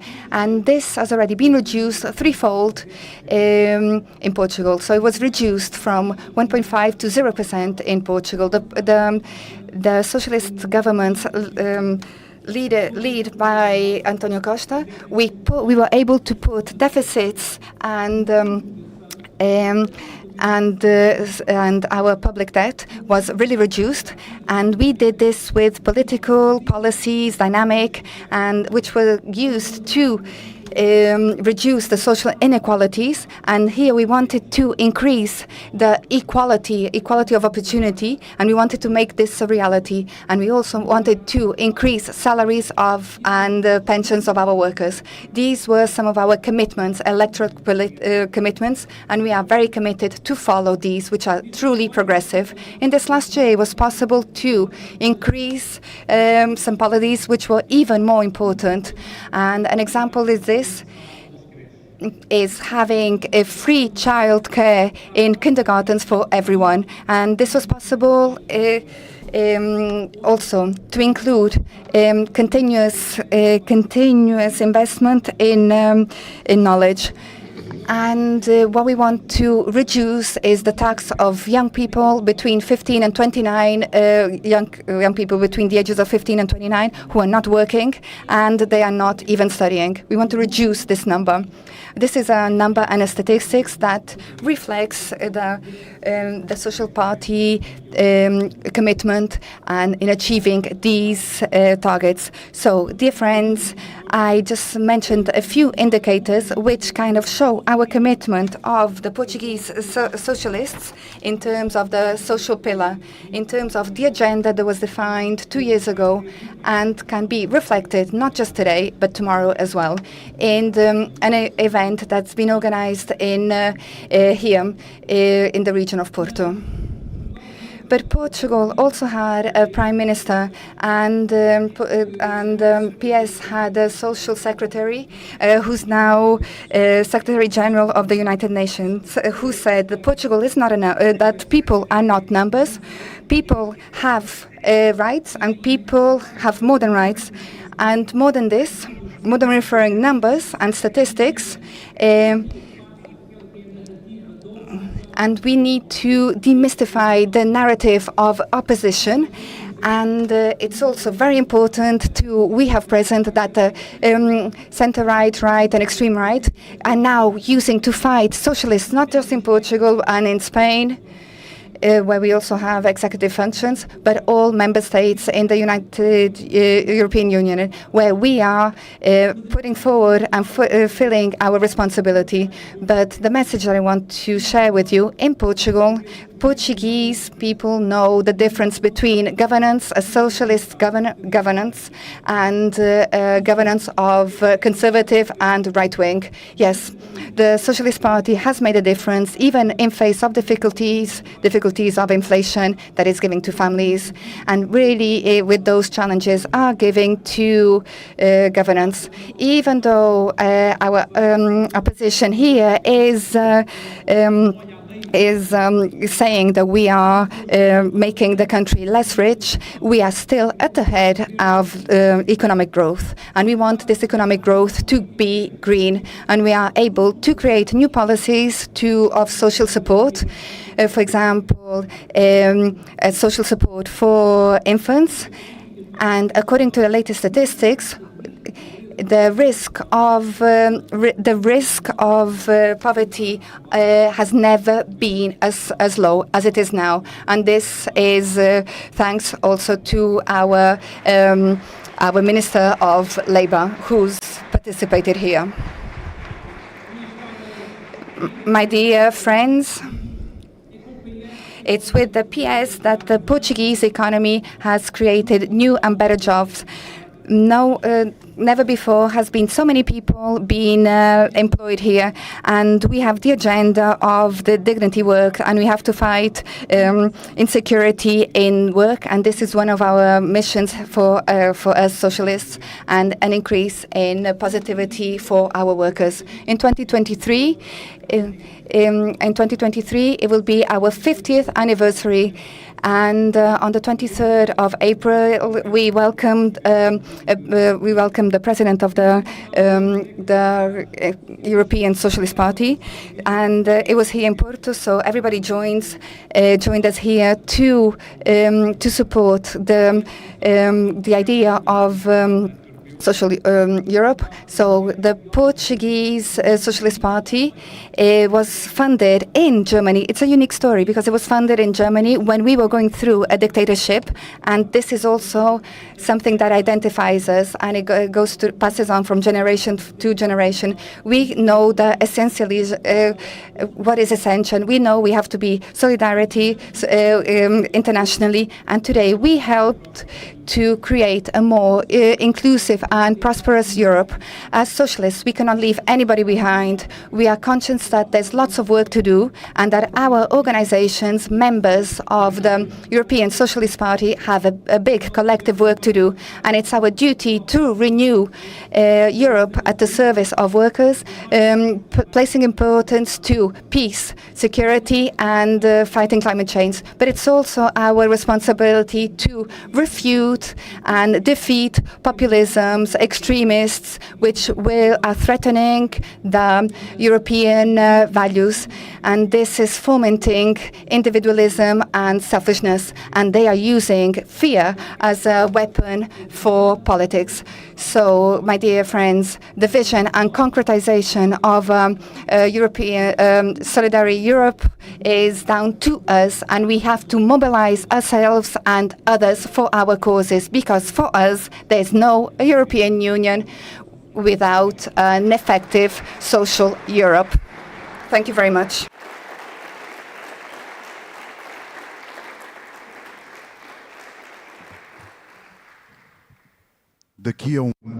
In 1 year, the citizens of the European Union will be once again called upon to choose what Europe they want. In this panel, we will focus on the issue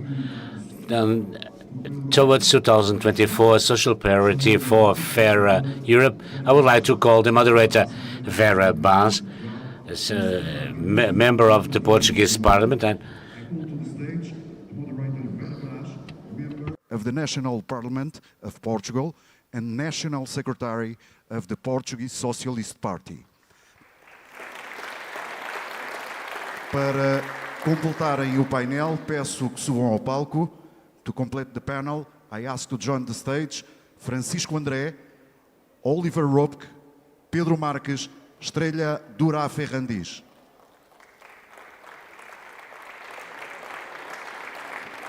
Can you be there, please? Yeah, thank you. Okay. Welcome to. Let me start. I will start in Portuguese, if you don't mind. Just saying that we will only have one round. As you know, our time is running, so forgive me. Boa tarde a todos. Good afternoon. I would like to greet our speakers. I would like to thank for their participation. And I would like to greet everybody here in this room and also online. And I thank you for staying for this third panel, which will be an important moment of reflection. We had a panel. We mentioned our struggles and our challenges. We had a second panel. We talked about the importance of reinforcing the social state. And we are talking about our socialist life. And now it's time to move towards 2024, where the quality of public services, the existence of social partners, and the levels of protection of our workers are at the core of European societies and prosperities, as we combine efforts to move to a green and digital transformation. Social issues should remain a priority. In this panel, our speakers will have the opportunity to share their work next to the civil society and next to the international partners in the attempt to gather support for a more fairer Europe. Francisco, I would start by asking, we have to mention the invasion of Ukraine by Russia, which has terrible consequences for Ukrainians, but the repercussions go well beyond the borders of the country. As regards, for example, the increase in labor costs, what can we do to reach the most vulnerable, and how can we help them overcome this crisis. Good afternoon. First of all, first note to say that we often hear about a conflict or a crisis. What we see witnessing this at the moment, it's not a crisis or a mere conflict. It's an invasion, a barbarian invasion, unjustified, illegal of Russia to Ukraine. And I mentioned in the key moment of the life in Ukraine, when Ukraine decided to follow to join the European space, a place where we promote European values and democratic values and human values. So this leads us to support even more Ukraine. This should reflect our hallmark, which is the way we treat the more vulnerable. So a first answer, what is the support to Ukraine? So we have witnessed,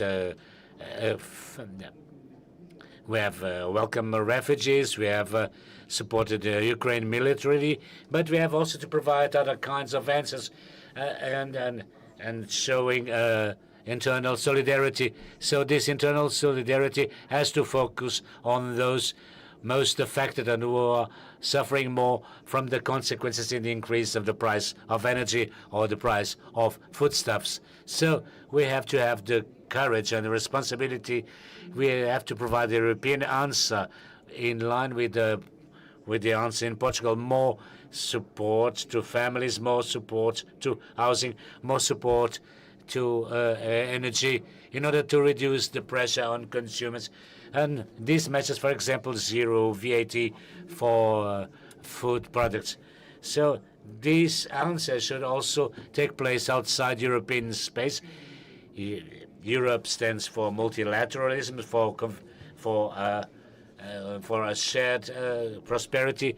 We don't just support Ukraine. We have also to provide an answer to those outside Europe suffering the consequences of this war, particularly those in the African continent suffering from the increase in the price of energy, foodstuffs or fertilizers. So this why food safety, fighting the increase in poverty has to be at the heart of our international response. In Europe, we should support the United Nations and the Secretary General supports in establishing cereal corridors in order to ensure the provision of cereal to the countries in need. Francisco. What role do civil society and social partners play in advancing a fair, more social Union European? Yes, thank you very much. I know we are running out of time, but 30 seconds, I really have to thank those colleagues and comrades who are here and who actually initiated all this process, starting with the Gothenburg Summit with the European Pillar of Social Rights, Stefan Löfven, then Antonio Costa with the Porto Summit, Ana Mendes Godinho. I think this shows that we created a momentum and the momentum is still alive. It's so important. Thank you very much for this. To your question, what can civil society and social dialogue, social partners deliver? Actually, I would propose make the reality test, the reality check. And I can speak about the European Economic and Social Committee. I took office as president only 4 weeks ago.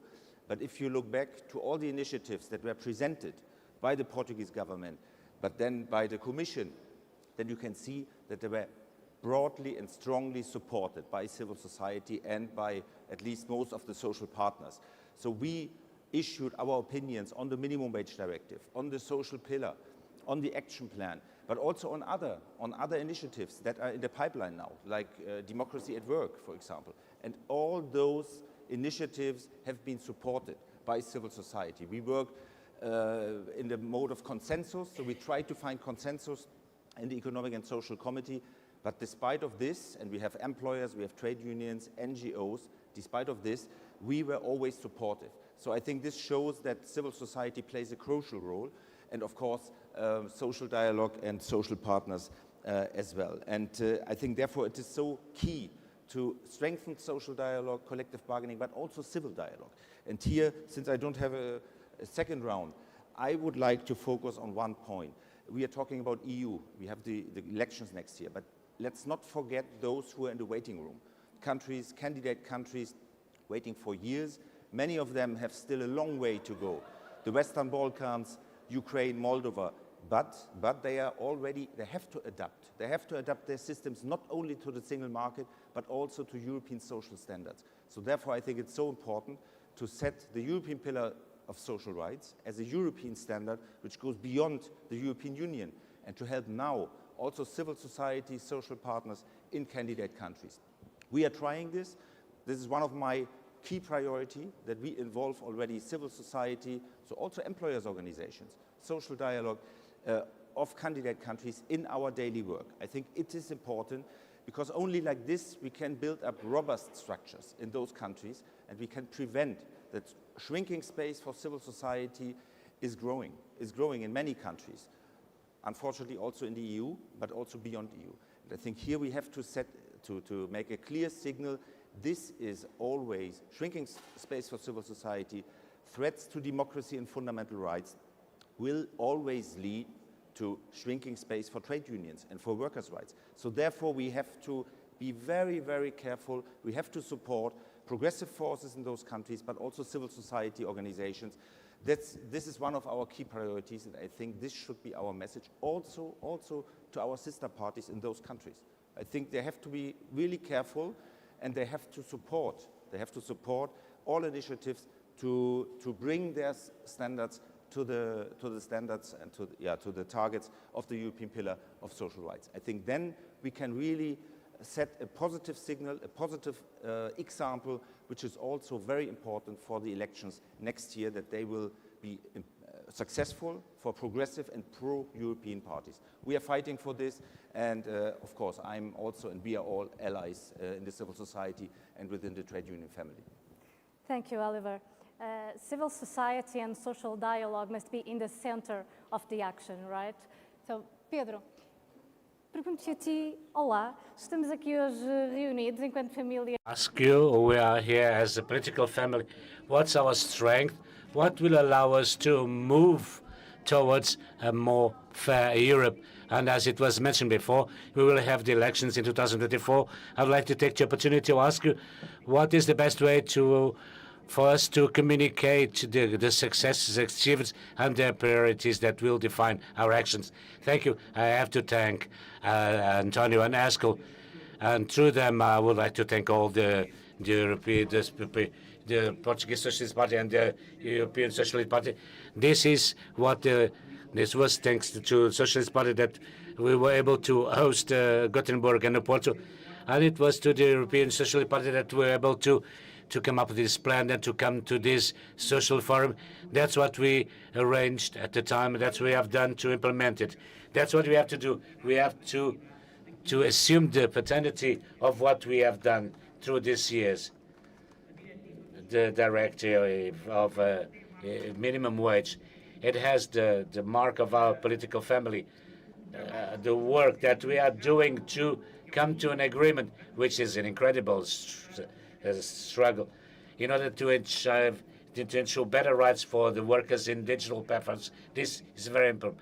This is very important. It has already its own legislation in Portugal. Moving from the social area, I would like also to focus on next-gen EU. It has our mark. Now they all say, okay, we were the fathers of this, but let us recall what the European right wing, represented in Portugal by the PSD and by the city, what they said about mutualization of the debt. For them, it was not worth discussing. And now we had mutualization of the debt, and we were able to respond to the COVID crisis. This is something we have to present to the Europeans, but we have to have proposals, future proposals, simple proposals that the Europeans are able to understand, so that they understand we are going to do 27 different campaigns, and most of these messages should have our mark. One of them is to fight xenophobia and racism from the right wing. We have been talking about racism because of an event in Spain, but we have seen the extreme right following this path. And now, with an increasing support from PPE, represented in Portugal by the PSD and CDS. This party, because of the elections in Greece, because of the elections in Italy, because of the weakness it has in the European Council, the PPE, which it will today has joined the agenda of the extreme right, the agenda of racism and xenophobia, and the agenda of nationalism to a certain aspect, and also an agenda against the Green Deal. They now say we have to stop, we have to slow down, and at the same time we see floods and heat waves all over Europe. We have to say, no, we have to continue the Green Deal with greater strength, but we have also to help, companies and people. We have to have a strong program for people and companies, for those affected by the transitions, because there are people affected by the green transition and Green Deal. Yes, we have to have strong support with the stronger European support, and we have to continue and keep defending that our societies are still too unequal, and we have to fight these inequalities. Our European societies are too unequal. We have taxing systems, they are not enough, fair enough. We haven't fought in poverty enough, and we have labor rights that need to support more those affected by the digital transitions. We can make these concrete proposals, but as the Americans says, the Americans often says, put your money where the mouth is. Agnes used a similar expression today.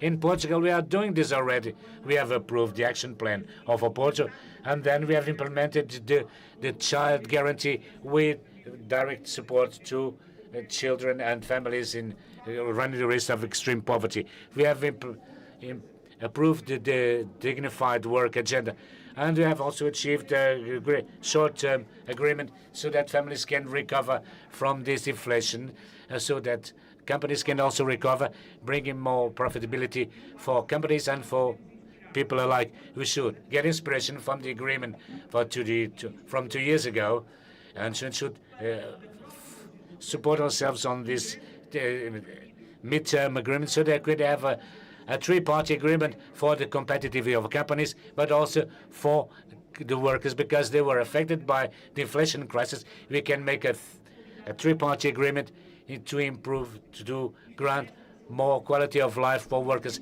These are things that people understand. These are clear things. They can be part of a message to be conveyed to the Europeans in the elections. Thank you very much. Certainly, while political family, we create synergies to improve the quality of life of people without forgetting the importance of competitivity in our economy. Estrela. This idea that Pedro spoke about, the most important legislative initiative for a more social Europe, for you, what is the most important, and how can the green and digital transition impact the European welfare state?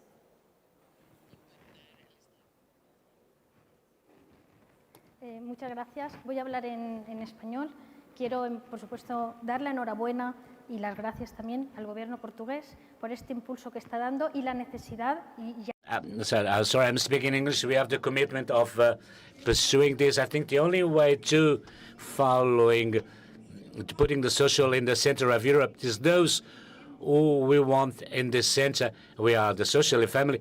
We should continue working and should putting social issues as a core element in Europe. The question, how these transitions, these green transitions, and these digital transitions, they are all occurring. How can they impact in the welfare state?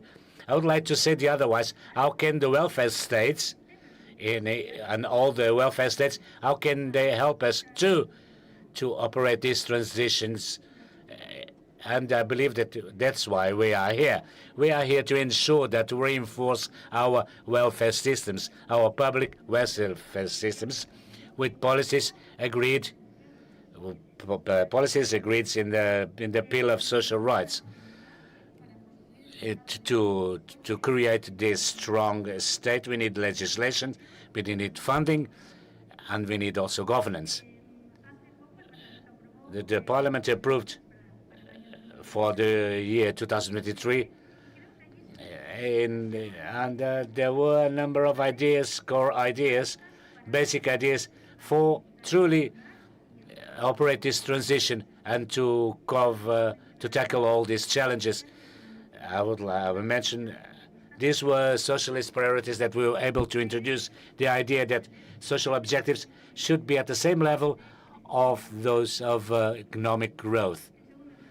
Certainly that we need a greater number of social objectives, and thirdly, the need to reform the economic governance and the fiscal rules so that member states can truly have also the capacity to face the transitions. The Commission has made some proposals of reform that go in line with this need for flexibility, but there has to be the compulsory need to achieve when we continue this compulsory need of sticking to 3%, sometimes we exclude other exhibitions, and there is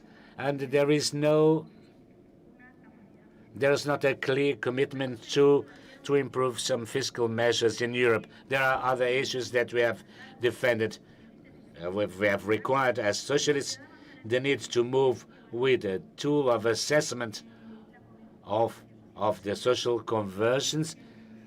We introduced a proposal. Belgium and Spain introduced a proposal.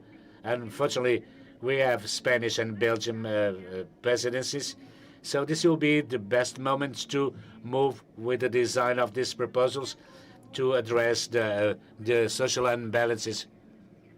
So this is the social conversions sovereign fund. Speaking of the ecological transitions, there should be social ecological transition mechanisms. So climate change is affecting us, and we need protection. We call this mechanisms of social ecological protection. Do I have a minute? Of all these legislations that we need to move on with, I would like to highlight some of them because I've worked them out more as a European member of Parliament.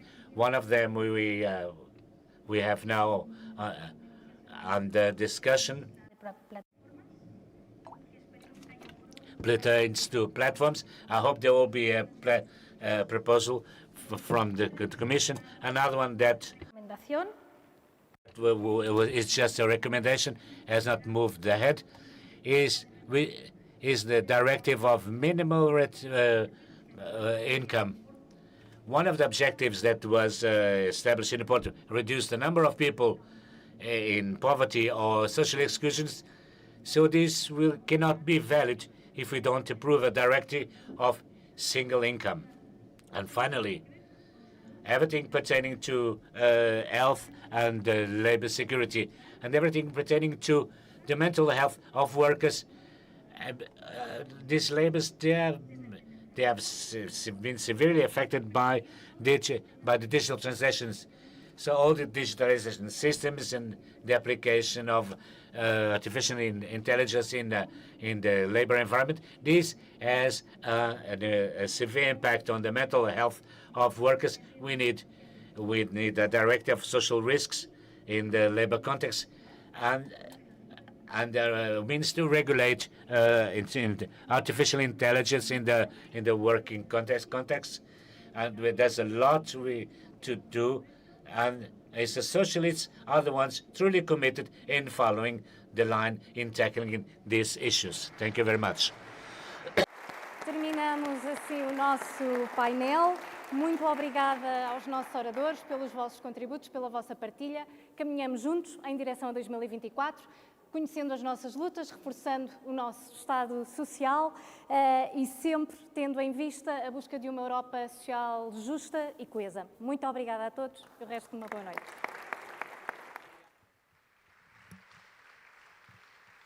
Sorry.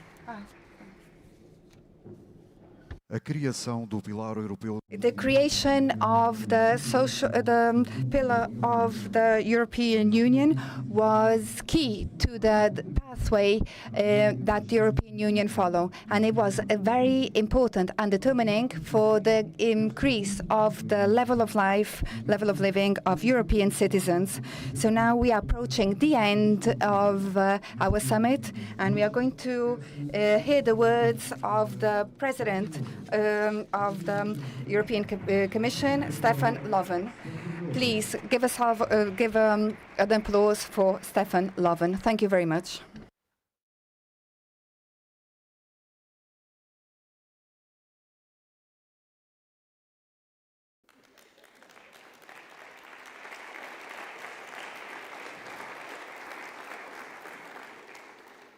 Thank you. Muito Thank you, Antonio, for organizing the summit again in Porto.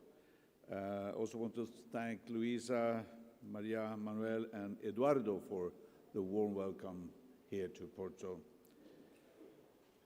Dear friends, thank you all for these interesting discussions and for sharing your thoughts here today. Most of all, thank you for being here tonight, both as speakers but also in the audience, and for participating in this very important conversation about how to build a social Europe for all. And I have to say, this makes me very hopeful to see so many people sharing the same values and the same commitment to fighting for social progress. It is also good to remind ourselves from time to time what is possible when we work together. I think socialists might be too shy to brag. We should brag more. We should tell what we actually have done so that we can feel self-confident in our way forward. Now, since 2017, with the foundation of the pillar, and since 2019, we have shown more concretely that we can pass social legislation that seemed completely impossible only a few years ago. Policies that concretely and tangibly improve the lives of European citizens on minimum wage and collective bargaining. We have the youth guarantee, the child guarantee, the SURE instrument, the pay transparency directive, and much more. I will not list them all again, but you know them. You all have fought for them, because we have worked hard to see all of this happen.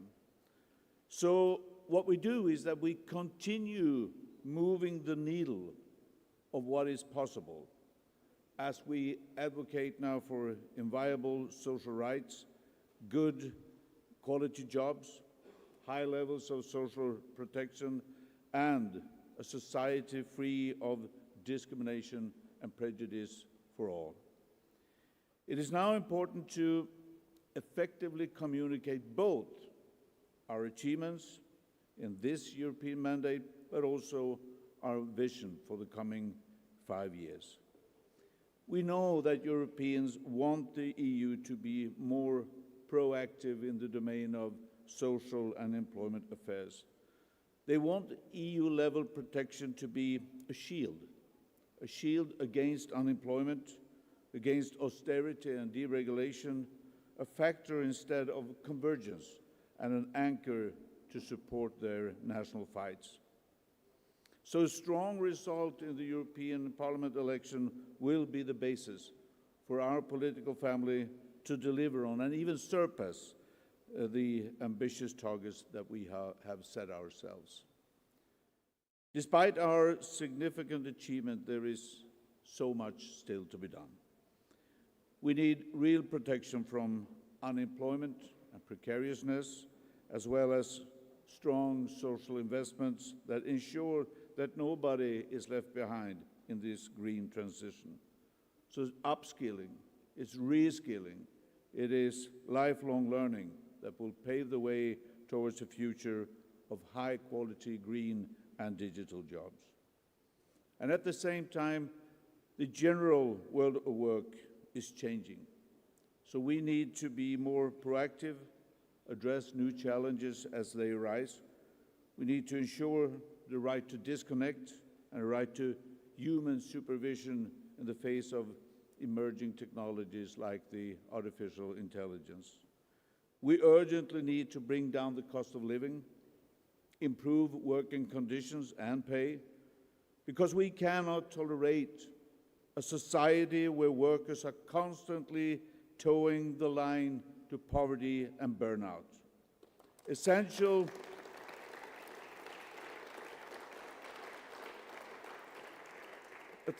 workers in our public services bore the brunt of the pandemic crisis.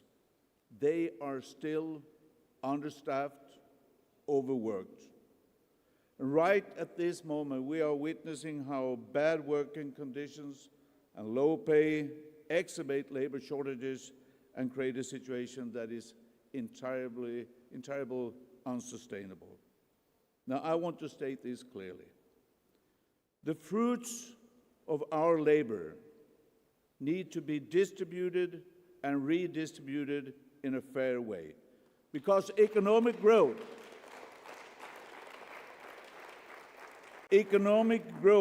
doesn't mean anything if at the same time we have increased inequality.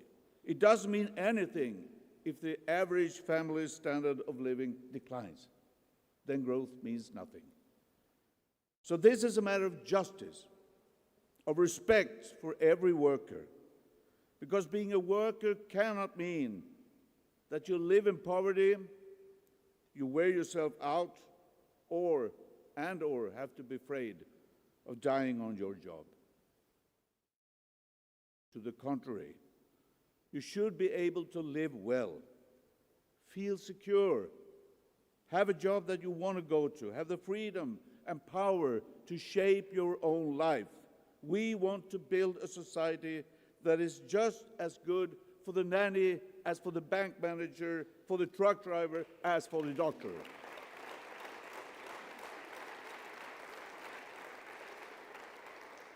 Now, it is still a long way to get there. We cannot let ourselves get derailed by the multiple crises that seems to only accelerate in their frequency.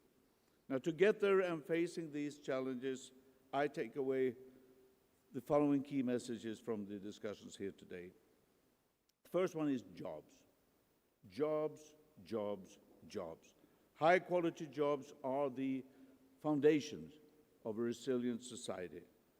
As we confront the multiple crises and structural transformations of our time, the fight for good employment for all remains at the heart of our movement and guides our political actions. Decent jobs, well-functioning public services, and a safety net that citizens can rely on are at the heart of our European societies, our democracies, and our prosperity. The second, a just transition. Now, the shift to carbon neutrality promises tremendous benefits, but also challenges. We want to make sure that the green and digital transition advance the objective of social progress for all. We must seize this evolution as a fantastic opportunity to make our societies more equal, more just, and fair. The third is the central role of collective bargaining. Workers deserve to have a seat at the table and to actively shape the decisions that impact their lives. Perhaps that sounds not so surprising coming from a former trade union representative, but still a trade unionist. But it still is a fact, in my view, that trade unions are best positioned to represent workers' interests.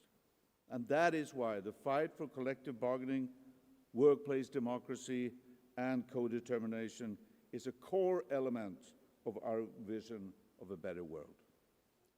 These three, among others, are the messages we will pass on any occasion this year and next year.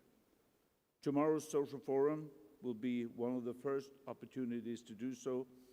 Let's also keep up today's energy and ambition.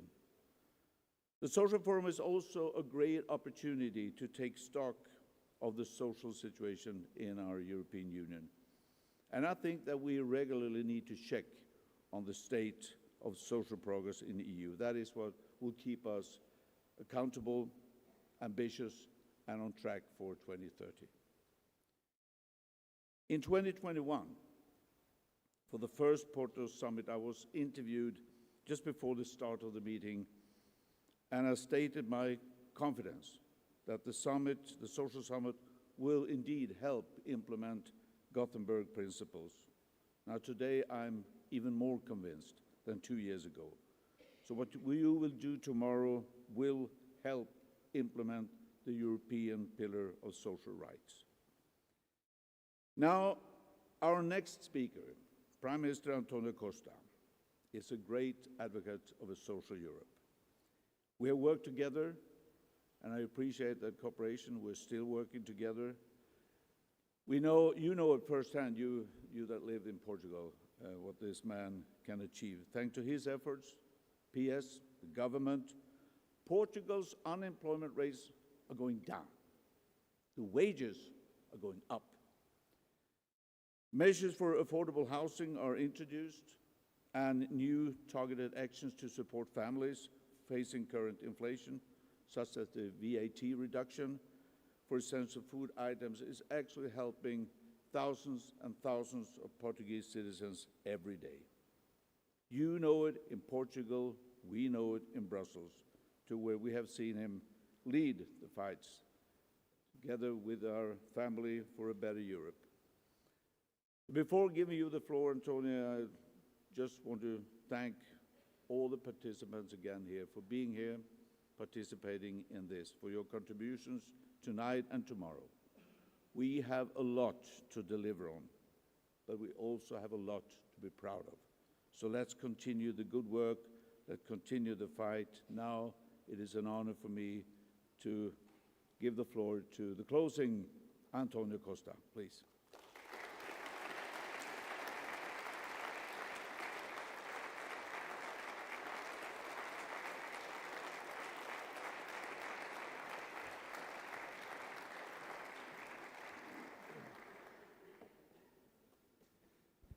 Dear comrades, allow me to speak in Portuguese, and for me it's a great pleasure to welcome you here. We are very proud to host this social forum and to welcome you again here in Porto. Dear comrades and dear friends, I would like to greet on behalf of me and 7-Eleven, all the socialist friends. I would like in particular to greet my friend Nicholas Schmidt. We've been working together for a long time, since the time I was a minister with migrations and I was Minister of Internal Affairs. I would like to greet Vasco Cordeiro, the President of the Committee of Regions. I would like to greet our comrade, the Chairman of the Committee, Economic and Social Committee of the European Union, and I would like to greet you all. For us socialists, Europe is first and foremost a community of values. And for us, a fundamental value is the value of solidarity. And that's why, for our family, the development of social pillar of the European Union was so important and is so important. It started with Stefan in 2017, when in Gothenburg, we were able to approve the 20 fundamental principles of the social pillar. We were able to continue under the Portuguese presidency when we approved the action developed by Nicholas Schmidt to translate into action the 20 fundamental principles. The motto of our presidency was, "It's time to deliver." And what we sought was to convert into action what were the fundamental principles we had in Gothenburg. What was clear for us from the outset was that this action plan had to have quantifiable objectives, concrete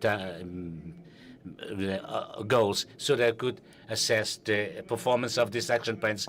It was a plan approved in 2021 for an horizon of 2030, 9 years. A lot of times, many legislators many mandates from the European Parliaments and European Commissions. So we have clear objectives, measurable.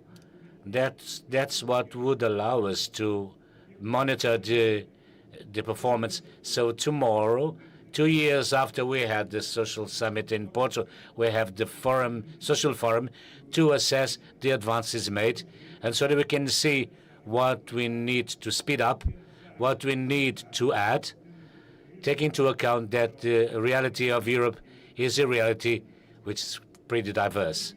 In 2021, we were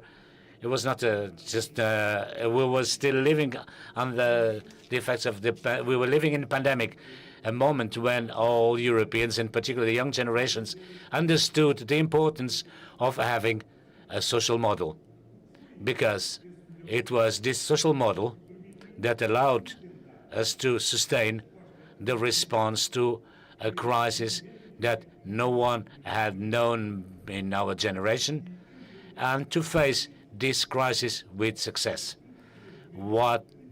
That made the difference. What made the difference between the manner how we managed the economic crisis in 2008 and the manner how we faced the crisis generated by COVID in 2020 was the fact that we learned together, and there were 3 dimensions that clearly made a difference. The first and the most important, it saved millions of jobs in the whole of Europe, and this saved. We created the sure mechanism. This allowed us to protect millions of jobs in the whole of Europe. And the lesson that we should learn is that we need a permanent mechanism of stabilization of crisis. Fortunately, crises are not permanent, but we know that unfortunately, crises are recurring. And every time we have a crisis, we don't have to meet for hours and hours to gather the council to find common solutions. We need to have a permanent instrument so that we can put it and use it whenever we need. The second moment that made a difference is this time we approached the crisis not from a perspective of austerity, but from a perspective of solidarity. The intelligent manner how we were able to suspend the rules of the Stability Pact, they provide all governments the margin of maneuver to respond to this crisis. And what has been the evolutions of public finances in different states shows clearly that we did the right thing, because we recovered our economies quicker than during the 2008 crisis. And with this, we were able to reduce deficits, and we followed the path of reduction of public debt. It's not with austerity that we achieve strong economies. And a strong economy has to be supported with employment. And with a strong economy supported employment, we can have solid public finances. The third major difference is that this time we realized that we needed a new program focused on what is the future of Europe. That's why there was Next Generation EU. Next Generation because it's focused on the new generations, in what we need to change today in order to ensure the future. And to ensure the future, we need to speed up the double transitions that we have to, in order to build a better future: energy transition and digital transition. But for this double transition to be successful, to succeed, we need a strong social pillar.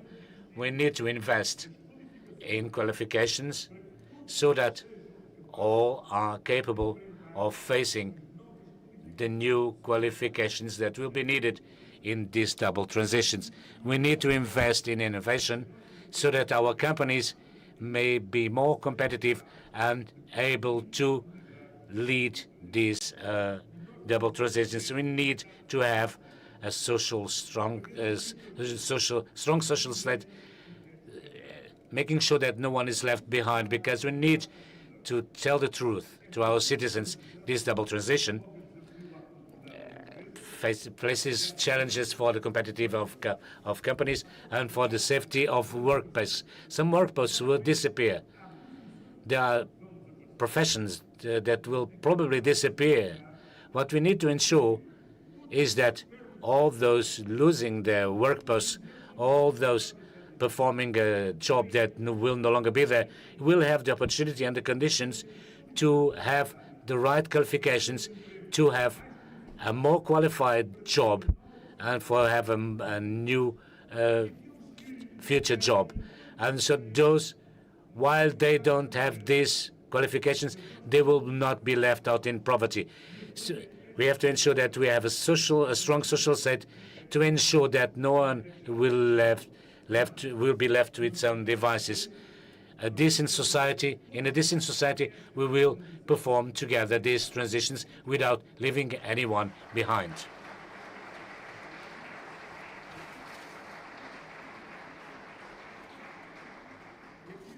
That's why the European Pillar of Social Rights is so important, because at European level we are able to operate this transition. We won't be alone. We will not arrive alone to a society where new digital tools improve our quality of life and the competitiveness of our companies and will allow us to have more qualified jobs.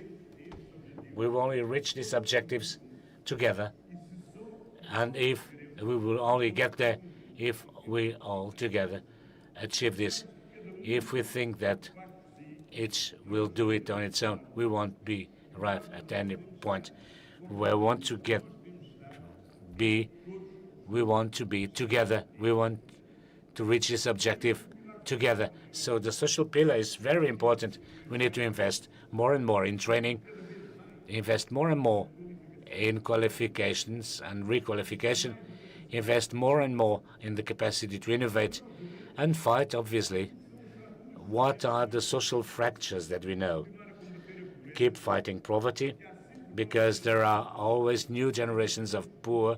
We need to help them be freed from poverty, because only living poverty can we achieve full citizenship. Because we need to deal with citizenship in Europe. We cannot just look at the weak. We cannot just look at those in a situation of poverty. The major challenge today is to protect freedom, is to defend the European middle classes, because the middle classes are the ones who ensure the existence of democracy. When the middle classes feels abandoned, feels unsafe, then we will have a fertile ground for radicalisms to develop, for populism to grow, and for extreme right wing to become a threat. Throughout history, whenever the middle class felt unsafe and abandoned, that's when the right wing and the radicalism were able to grow. If we want to defend our democracy, our liberty, if we want to fight extreme right wing, we have to find opportunities to middle classes, and to say the generation that they will not have a life like their parents. They will have a better life than their parents, because their parents had a better life than the grandparents. This is the hope for the future that we would like to ensure to future generations. Yes, we know we are not there yet, but it's a long path. But 200 years ago, when the Socialist Party was created, we were far more away than we are now. When Stefan gathered us in 2016 to go to Gothenburg, we were far away. When 2021 we gathered in Porto, we were away still.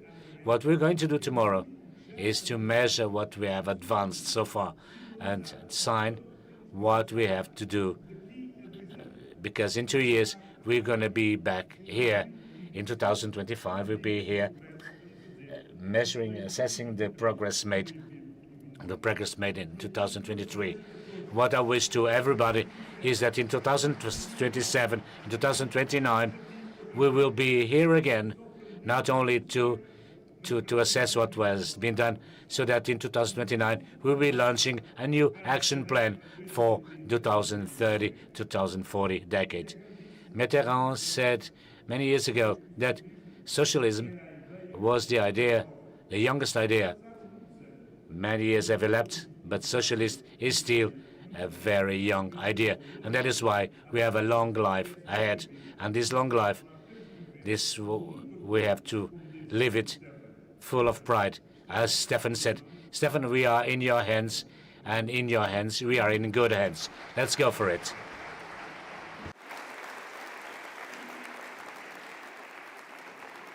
Final do PES Social Summit em Matosinhos. So the end of this summit. Thank you very much to you all. I would like to ask all the speakers and moderators, please take to the stage for a traditional joint photography. Matosinhos, Porto, Portugal. Thank you to each and everyone. At this moment, I would like you to invite all speakers and moderators to take the stage for the traditional family photo.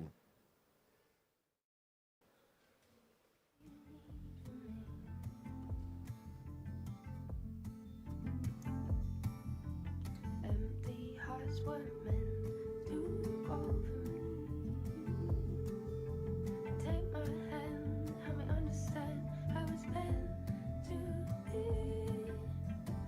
Wake up, face thunder. Wake up, but you never tell me why. Wake up.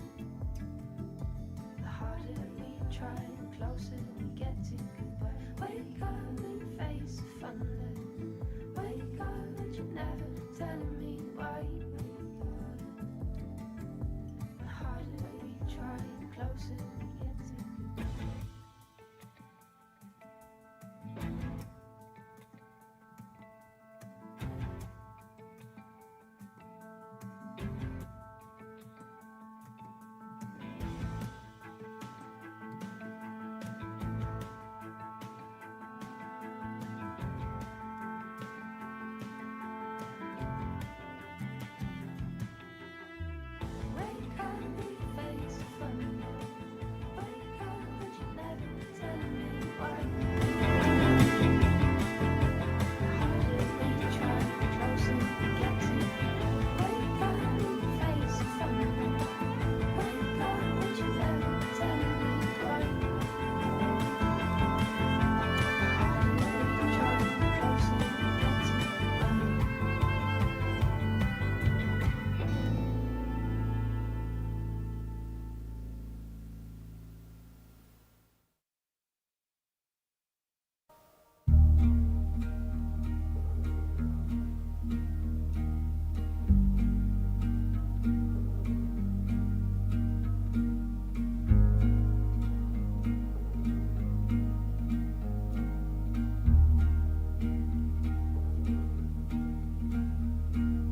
Watch the morning chase the night, followed by a misty light. Oh, you know what it's like, oh, you know what it's like, I know you do. Birds singing melodies,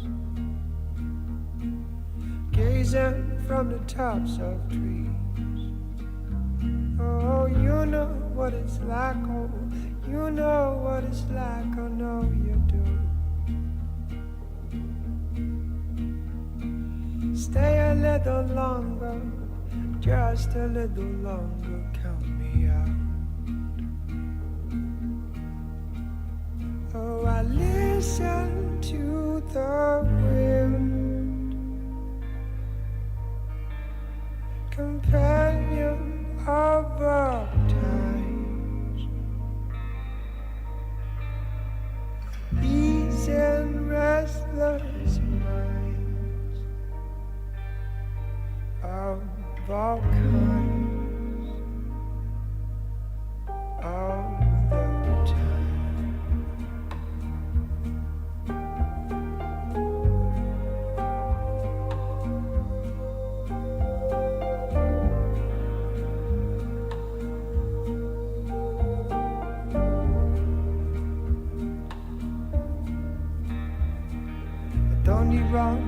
make things right. My spirits lift him like a kite. Oh, you know what it's like, oh, you know what it's like, I know you do. It's everything as it should be. Let worry slip away from me. You know what it's like, oh, you know what it's like, yeah, I know you do. So I stay a little longer, just a little longer, count me out. And I listen to the